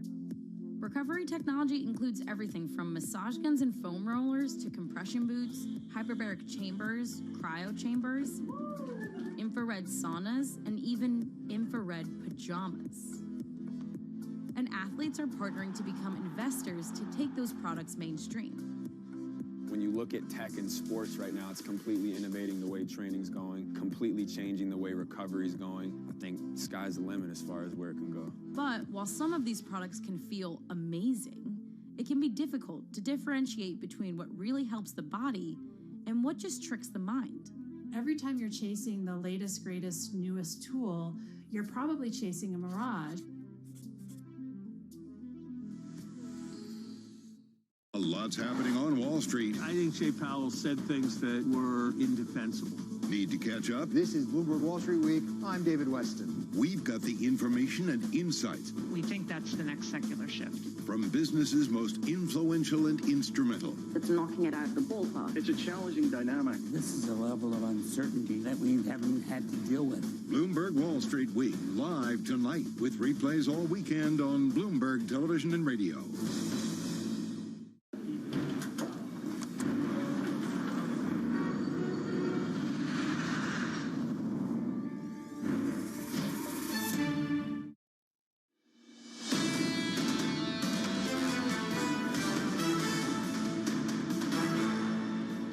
Bloomberg Surveillance Early Edition. I'm Kriti Gupta alongside Matt Miller in New York and Anna Edwards in London. Keely Lines is off. Let's take a look at what's going on ahead today. After yesterday's surprise CPI reading, investors will now be focusing on the University of Michigan Consumer Sentiment reading due at 10 a.m. Eastern. And the counting in the midterms continues today, with the struggle for control of the Senate boiled down to just 3 races: Nevada, Arizona, and Georgia, all in the hot seat. Meanwhile, Republicans are inching closer to gaining the majority in the House. And President Biden is at COP27 in Egypt, where later today he's expected to further outline his administration's commitments to emissions reduction and green energy. Now, Anna, it's interesting. We've been talking about midterms and inflation so much. It feels like the COP27 narrative hasn't been necessarily priced into the market, even though you're seeing some of these EV stocks, green stocks, actually kind of make a little bit of a statement on perhaps the future of some of President Biden's policies. Right, and let's stick with energy themes. Saudi Arabia's energy minister spoke exclusively to Bloomberg at the COP27. Let's listen to what he had to say. Carbon sequestration is very fundamental because we also have uses for it as a way to enhance oil recovery. One question, if you permit me, sir, on the oil market. You decided to cut production at the last meeting. We've heard the news this morning that China is starting to open up its society again, lift COVID restrictions. We have an acute shortage of diesel in some parts of the world. Is there a risk that the market is getting too tight? And will you look again at production levels in December? I haven't heard that news, but I was just checking this early this hour of the morning.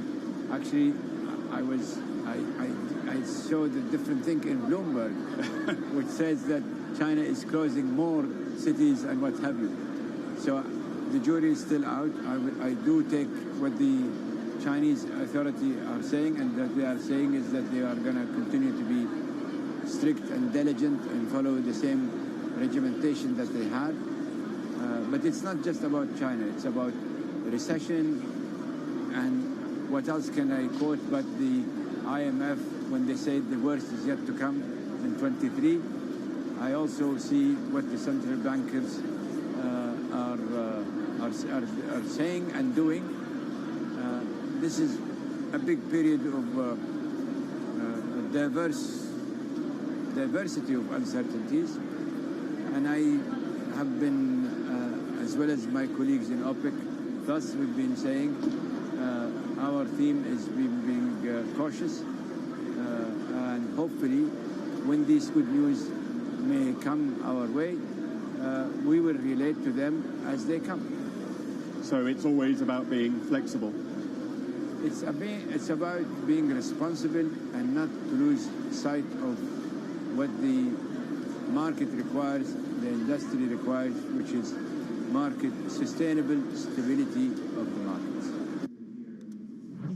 Saudi Energy Minister just speaking exclusively to Bloomberg's Will Kennedy at the COP27 conference in Egypt. And Chrissy, interesting to see that, it's too early for OPEC to say whether the China news is material about any change in COVID policy, of course, but the market has jumped on that to some extent. The Brent price, as we head towards the start of US trade, up by 3% this morning.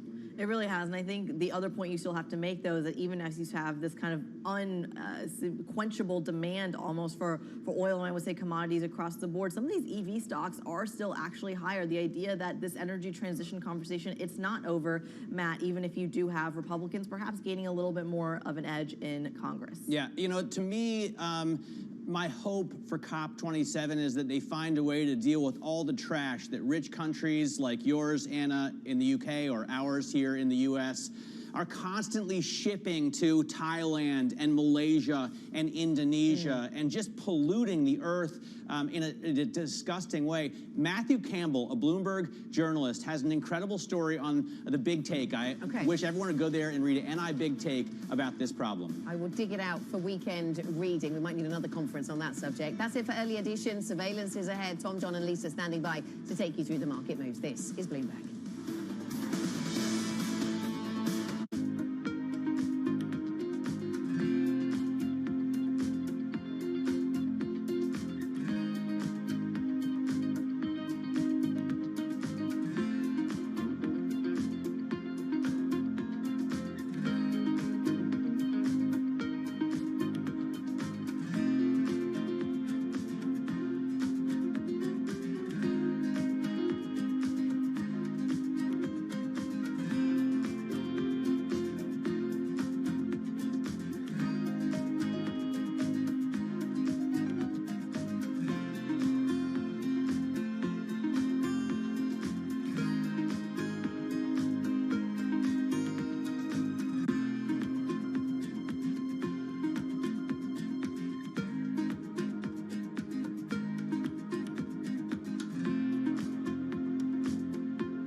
successful company, but you might not want to run it for the next 10, 15, 20 years, or do you? And if you didn't, would you want to go into government? If the president called you to serve our country, would you go into government, or would you start another company?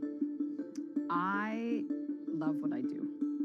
And I feel like I have this luxury with 23andMe that it keeps evolving. You know, we started out just as a consumer company. We're thick in research. We got into drug discovery in 2015, and now we're getting to the delivery of care. So I've been really lucky with 23andMe that it's been endlessly interesting. And I'm surrounded by incredibly talented, brilliant individuals where I learn from them. And what I always advise people to do is, like, you should take jobs where you're learning. And if you stop learning in a job, then you should quit. And, like, frankly, when people leave 23andMe, like I say, if you're not learning anymore, you should move on. So I'm 100% committed to 23andMe. That said, my other passion is other direct-to-consumer. Like, I want to build out a true consumer-empowered healthcare world, like one that is outside of the existing system. And there's no greater force than government.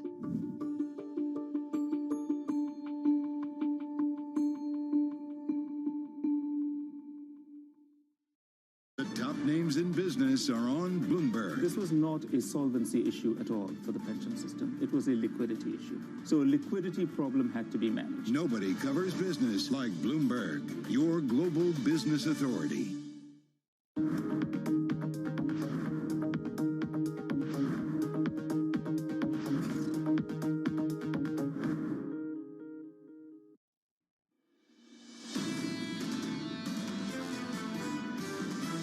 There's some evidence that we are moving from peak inflation down lower.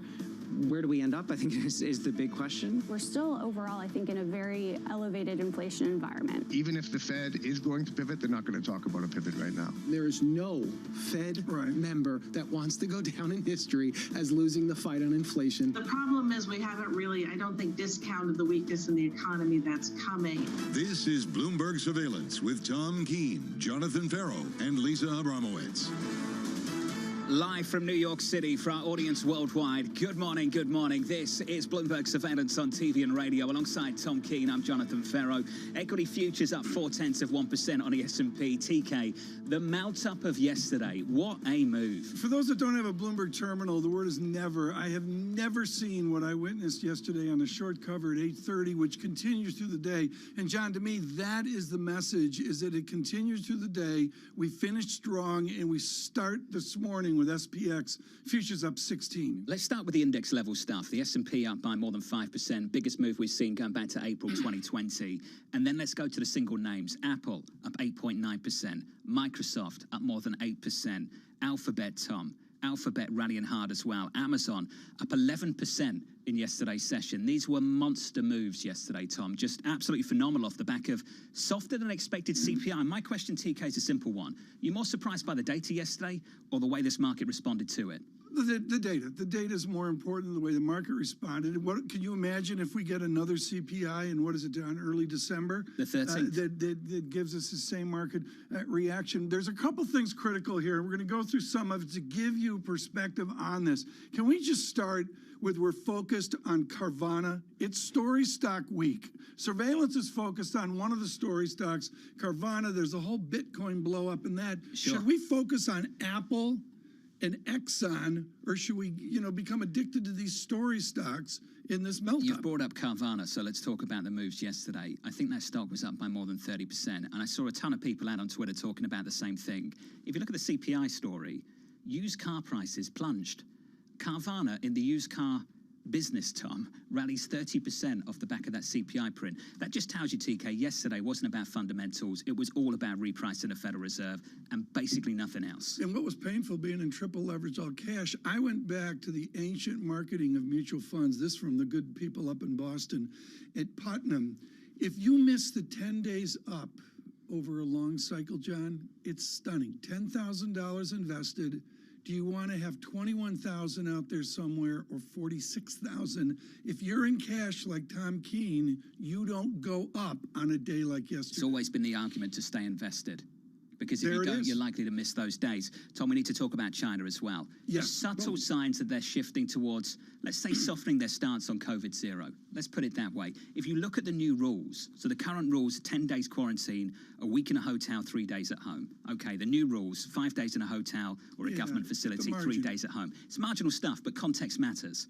The context for this, COVID cases nationwide have surged, 6-month high. So it's the signal that comes from that. It's the fact that you're seeing officials in China soften their stance at a time that COVID cases have been picking up. And there's a strong signal the market's running away with this morning. Yeah, I read that very carefully. As some of you know, I got a family angle there. And the bottom line is it's still not worth traveling there. That was my summary of it. But as you say, it's marginal towards it.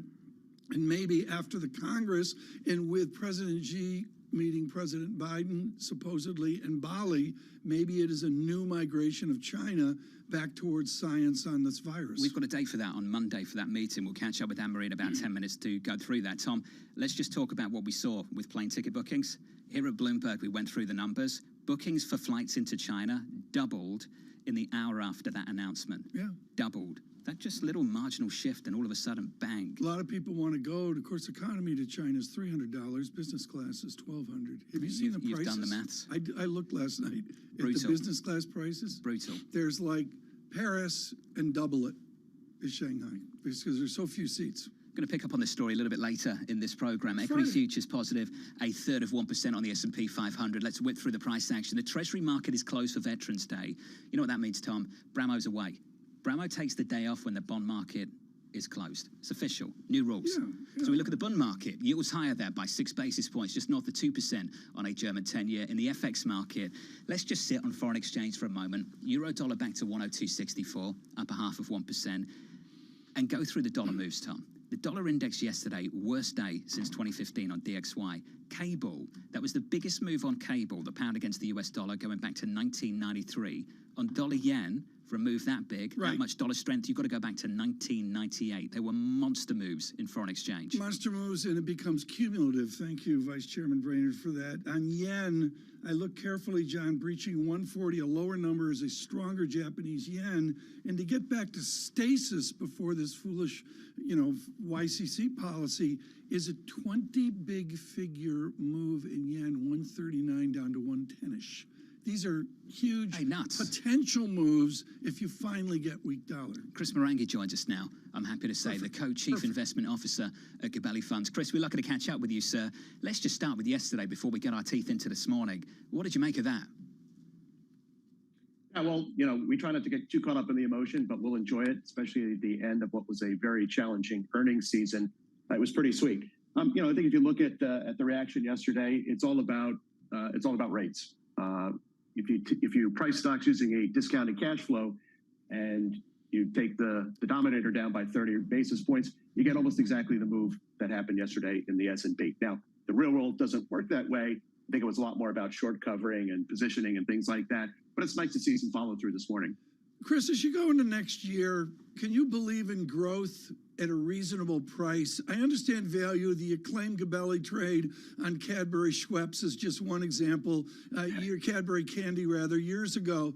But Chris, can you find value in the growthiness of tech since it's come down so much? Yeah, we do own some of those names. We've been looking at them more recently. Obviously, it's good from our perspective to see some cost discipline on the part of some of the big tech names. They really, I think, had a lot of hidden earnings power and some of that overspend, and that will normalize. And it's probably a little too early to get involved with cyclical names, including ad-related names, but they're certainly on the radar. Gina Martin-Adams at Bloomberg Intelligence really focused on the income statement on operating margin. Is that the study at Gabelli, or are you looking at free cash flow or use of cash? What matters into the new year? Well, all of those things, including free cash flow, interest expense, and interest income actually really matter. That's really shifted, hasn't it? Dive into that. That's too important. Dive into interest expense and why that matters. Yeah, you could get away with being unhedged on your balance sheet for a very long time when interest rates were very low. It didn't matter if you carried cash.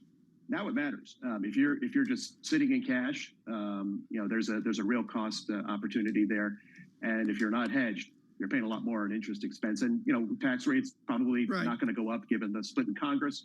But all these things matter. So let's go to where Mario's been for years. I think of all the work in entertainment that he's done, TCI ages ago. Malone, of course, looking at Warner Brothers Discovery, that's halved in value, even down 60, 70%. The streaming wars have become a value, and with interest expense, a challenge. Can you buy Disney? Can you buy WBD? Yeah, we do own a number of those names, and again, it's going to be a tough slog over the next year. Like some of the big tech companies, those companies are going through significant transitions, cost cuts. We're probably a year or so away from seeing the streaming efforts turn profitable and really show some results. And obviously, the downturn in the advertising market, which has been significant and accelerated recently, has not helped. But again, that will turn one day, and those are going to be stars probably not till 2024, but at some point. Chris, you mentioned the cuts. Let's talk about it. The Journal out yesterday reporting that Amazon's launched a cost-cutting review. These numbers just jumped off the page to me. Between the end of 2019 and the end of 2021, Amazon hired more than 800,000 employees. TK, that number, 800,000 employees from the end of 2019 to the end of 2021. John, it's like using my entourage. I mean, there's an expansion. It feeds on itself. Hey, these are real numbers, TK.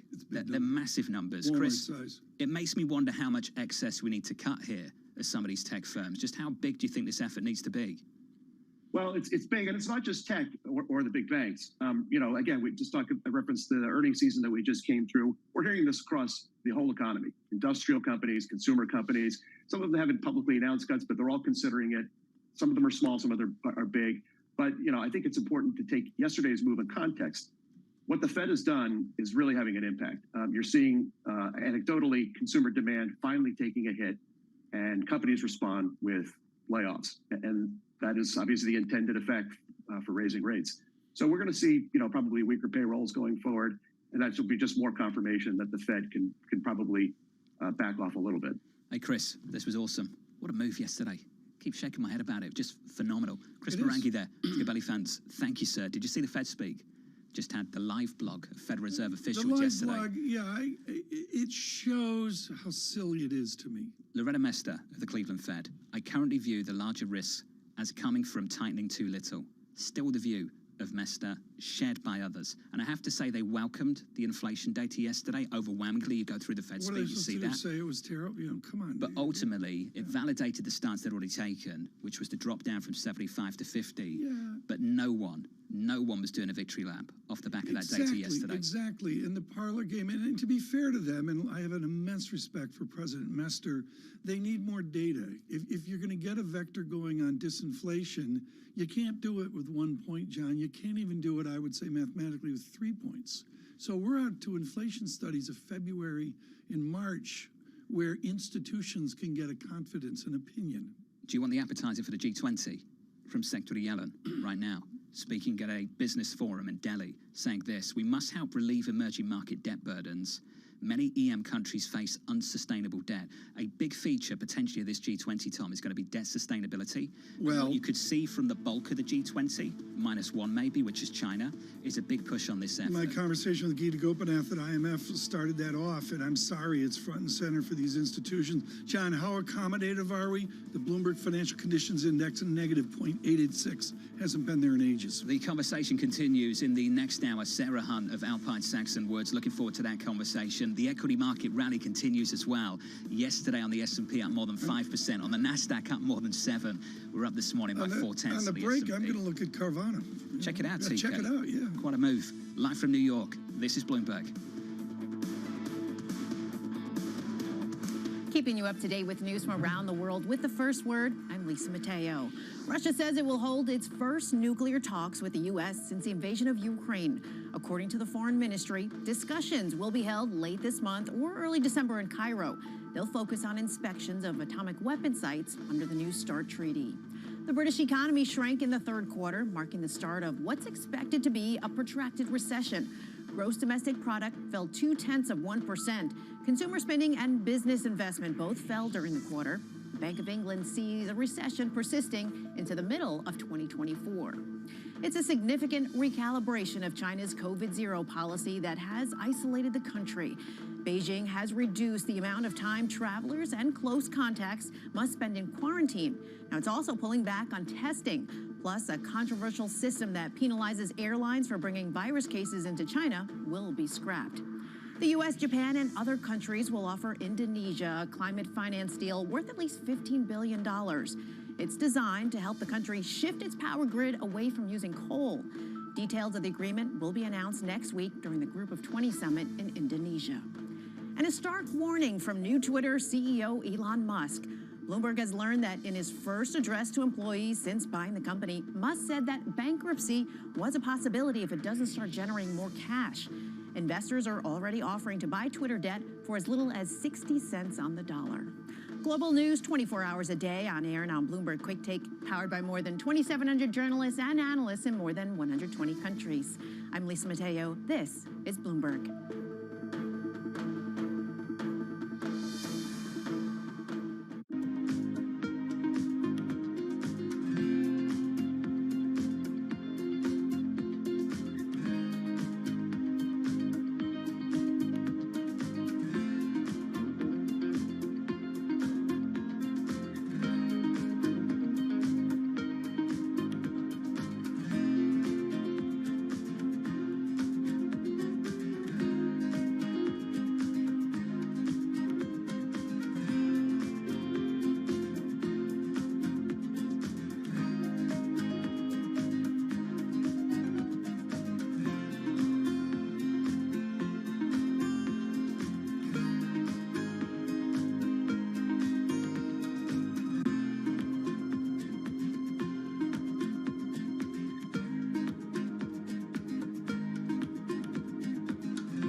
To name a couple of your babies. I don't know if I'm asking you to choose amongst your children, but some of the most recognizable buildings by you, of course, the Millennium Bridge, London City Hall, the Reichstag, and the Great Court British Museum. What was your favorite project to do?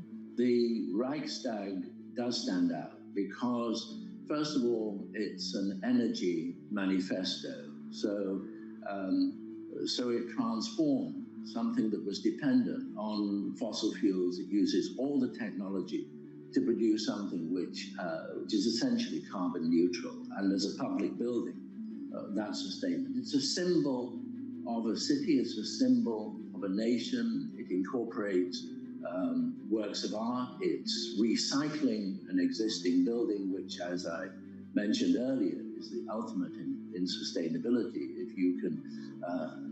If you can give a new life to a building, it also creates public space at the roof level. It is the most visited parliament in the world, so it puts the public above the politicians who are answerable to them.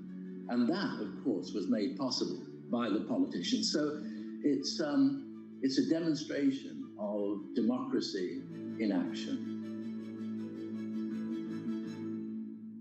Global inflation and recession, an energy crisis intensified by war, and the aftermath of a pandemic. Next week, world leaders meet in Bali for the G20 summit.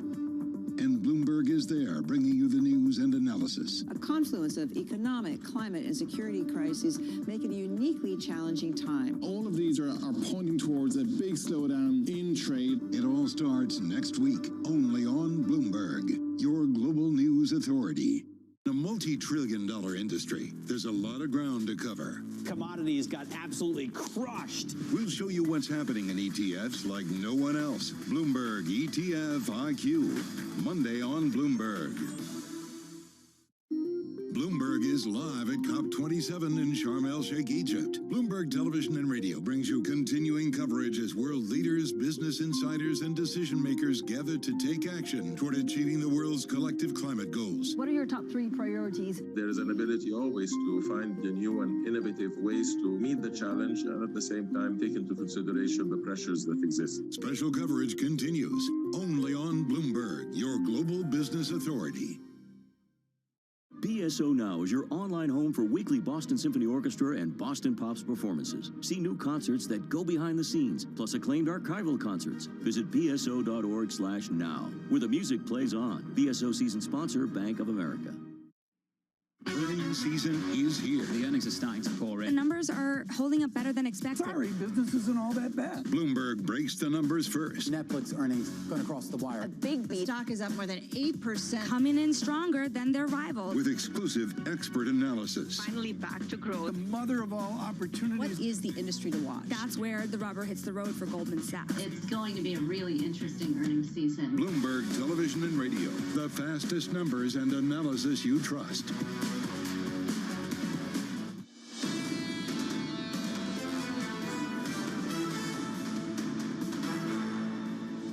Inflation came down last month. And mainstream economists are saying this is a really positive sign of the resilience of the economic recovery. It's going to take time to get inflation back to normal levels. We can see setbacks along the way, I realize that. But we are laser focused on it. That's why it's so critical for us to pass important legislation this year to lower those costs for families. The President of the United States there, getting some more good news this week from the CPI report, inflation report in America yesterday. Live from New York this morning, good morning. Here's the equity price action. What a move we saw in yesterday's session off the back of that CPI print. A monster move on the S&P. Monster. Biggest one-day pop, going all the way back to April 2020. Yields plunging in yesterday's session on the 5-year Treasury. Biggest one-day drop going back to 2009. This morning, the Treasury market, of course, closed for Veterans Day. So we look to the Bund market in Germany. Yields a bit higher, up 5 basis points there to just north of 2%, Tom. Oil, we got a note up 3%, $97 rounded up on Brent crude. That gets my attention into the weekend. China reopening. No question about that story. Do you want a statement from the former president? Oh, please. Vamp into that as we go to Anne-Marie. Here's the quote. Ron DeSanctimonious is playing games. The fake news asked him if he's going to run if President Trump runs, and he says, quote, "I'm only focused on the governor's race. I'm not looking into the future." Well, the former president says, in terms of loyalty and class, that's really not the right answer. And Tom, that's a select quote because it goes on and on and on. On a Friday here, as we calibrate to the reading of the weekend and really starting out to begin to look at the year end here and into the holiday season, we're going to focus here for our international audience particularly on this relationship of the former president and the present governor of Florida. And we can do that by looking at the, quote, average middle of the pack White House correspondent. Joining us now, always average at the White House, Anne-Marie Horton. Wow, Anne-Marie, the language described for our international audience. Is it meanness? Is it comedy? What is the tone you detect from the former president towards the governor of Florida? He's clearly unnerved. There's been a number of messages he put out last night, and this, of course, comes ahead of the fact that he also sent out an invitation for his announcement at Mar-a-Lago next week, even though many in his inner circle are trying to get the president to really hold off, saying, please wait till after the Georgia runoff, which is going to be December 6th. Please wait until you decide to make this announcement. But he's going ahead. But you can see from this statement, I guess it's a statement, that John read out some of this. He's clearly bothered by the fact that the Republican Party is shifting away from him. You have editorials like the Wall Street Journal yesterday putting the blame on a lot of the quote-unquote red wave we were supposed to be, laying the blame on the former president. And now you see the money as well drifting towards the governor of Florida, Ron DeSantis. And you see the former president very unnerved by this, almost, I would say, melting down. John, quote, has the advantage of sunshine where people from badly run states up north would go no matter who the governor was. I'm not going to weigh in on that. I will say this, and AMH kind of gave a nod towards it. The Murdoch Empire roasted the former president, Tom, in the last 24 hours. Roasted him. It was the Journal, the New York Post. We talked about the front page of the New York Post yesterday. AMH, but the president, the former president, still talking about a 9 p.m. announcement, is it, on November 15th? Yeah, 9 p.m. announcement, also kind of a weird time to be making an announcement. Usually when you are going to announce your bid for the White House, it's during the day. You want to make sure all the press are there, all the cameras are there, and I guess he thinks that 9 p.m. is a good time for this, although it's quite late in the evening. But again, let's wait and see what he has to say, because there are those around him that are really trying to push this further down the timeline. But it does look like the president, he's teased it up so much now, he's going to have to come out and say something. Emery, you mentioned money. You're really good at following the money. We've got a whole team in our Bloomberg office that does that. Does President Trump need the money right now to begin a campaign? Well, if he's going to be running for the White House, he's going to need more of the big backers, but you see them moving towards, like the Ken Griffin likes, moving towards the Florida governor, Ron DeSantis. That's who they want to invest in. Individuals like him, individuals like Mike Pence, individuals like Mike Pompeo. The field is very open right now for the Republican Party, and just because the former president is getting involved doesn't mean these individuals are going to be backing down. Where the former President Trump has a lot of leeway in terms of gaining momentum and fundraising is grassroots. It is grassroots of his party, people who will follow him and continue to follow him to his rallies, etc., and they donate, but very small nominal amounts, not the big chunks of change you need to run a U.S. presidential election, which we spoke about when you guys were here in Washington, D.C., that they last about 2 years long. Well, it's just started right now. I think it already started a number of months ago. Anne-Marie, just briefly, go through the scores. The President of the United States, the current President, Joe Biden, feeling good about himself this week. This is still a narrow race. I said a narrow race is. Can you run us through where we are? Well, in terms of right now with the map, we are still waiting, and it is narrow. It does look like the Republicans, even though it's narrow, will get the seats to get a majority in the House. And then the big question for the House is how much pushback is Kevin McCarthy going to get, poised to be the Speaker, because of the fact that this was a red ripple, not a red wave. The Senate seats you need to focus on right now is Nevada and Arizona. So Arizona, it does look like the incumbent Mark Kelly will be able to maintain that seat, but we should note they are still counting votes. These mail-in ballots, they are still counting. In Nevada, you can count votes until, I believe it's November 15th or 17th, as long as it's postmarked on Election Day.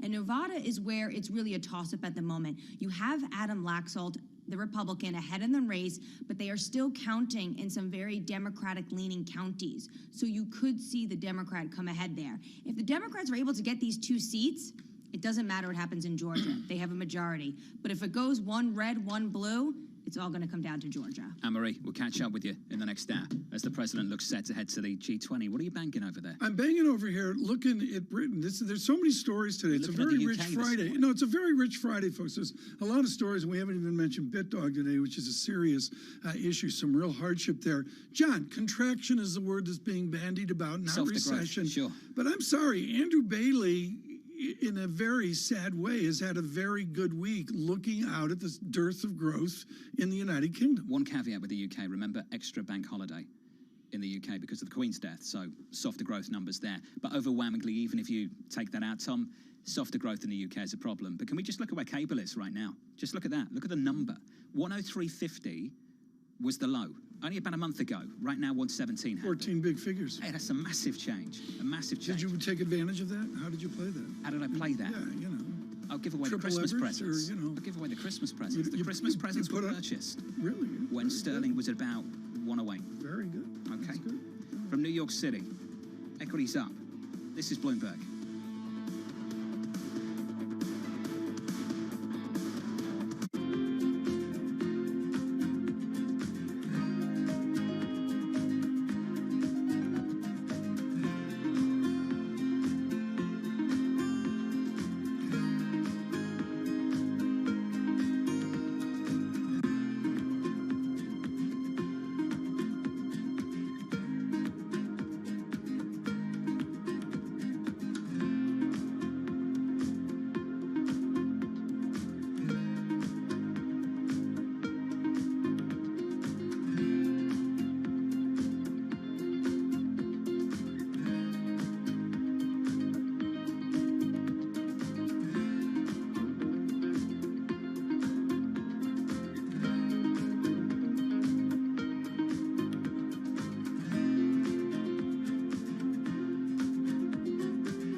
When I started, I had no idea it was going to turn into this, which is a tracksuit empire.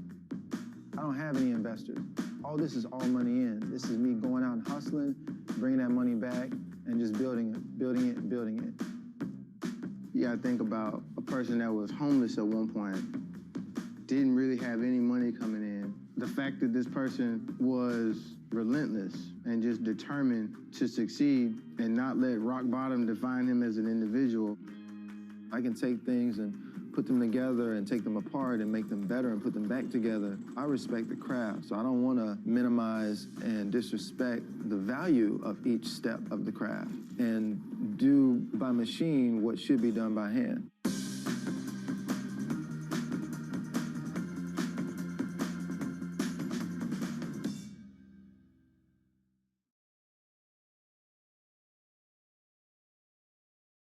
The top names in business are on Bloomberg. The financial services industry, which is a large part of the UK, is very competitive. But it's not the only one. Health sciences, even technology and fintech are very, very bright stars in the UK. The market environment is a very challenging one. It's not about blaming the markets. The markets is the same for everyone. And that's exactly how we deal with it. 90% of our clients are indicating we need more guidance. And if they want more guidance, that's why they bring their money to us. Nobody covers business like Bloomberg, your global business authority.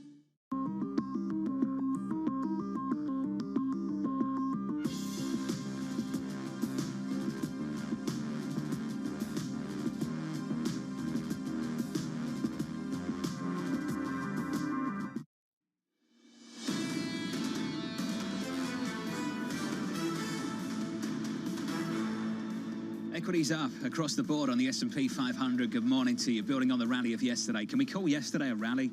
Yesterday was a melt-up in the equity market, Tom. That was an explosion higher off the back of the CPI print. This is really important. I did the math this morning. What you do, folks, is you take a log, Standard & Poor's 500, which mathematically is the correct index, not the Dow, and you look at it and you do a regression. And John, basically we came up to the resistance level. When an index goes up, it hits the resistance, the history of a trend. And critically on Standard & Poor's 500, we are not through resistance. On the Dow, we are. We're out a good 3 standard deviations. But, you know, I make jokes about it, folks, but John's got a point on the math differentials here. And the answer is we begin Friday not through resistance, even with SPX up 0.5%. Biggest one-day move going back to April 2020 on the S&P, on the NASDAQ. This from Michael Hartnett of Bank of America this morning. So that cooling in inflation that we've all been waiting for should be good news for tech stocks. It was yesterday, but ultimately, here's the quote from him this morning. A multi-year derating of tech and FANG is just beginning. That's what they believe, Tom, that it's just beginning. That yes, you get some kind of relief rally, if you want to call it that, yesterday. Short squeeze, you take your pick. But Tom, ultimately, they believe we get new leadership from elsewhere, and it comes from commodities, small cap value, U.S. industrials, European banks, emerging market resources. Right. Take your pick. We're going to the source. You need to stay with us for Global Wall Street. We are thrilled that on short notice, Benjamin Laidler will join us here later on. And let's remember, John, somebody has to call the bottom, and Laidler was brilliant the end of, I believe it was 18.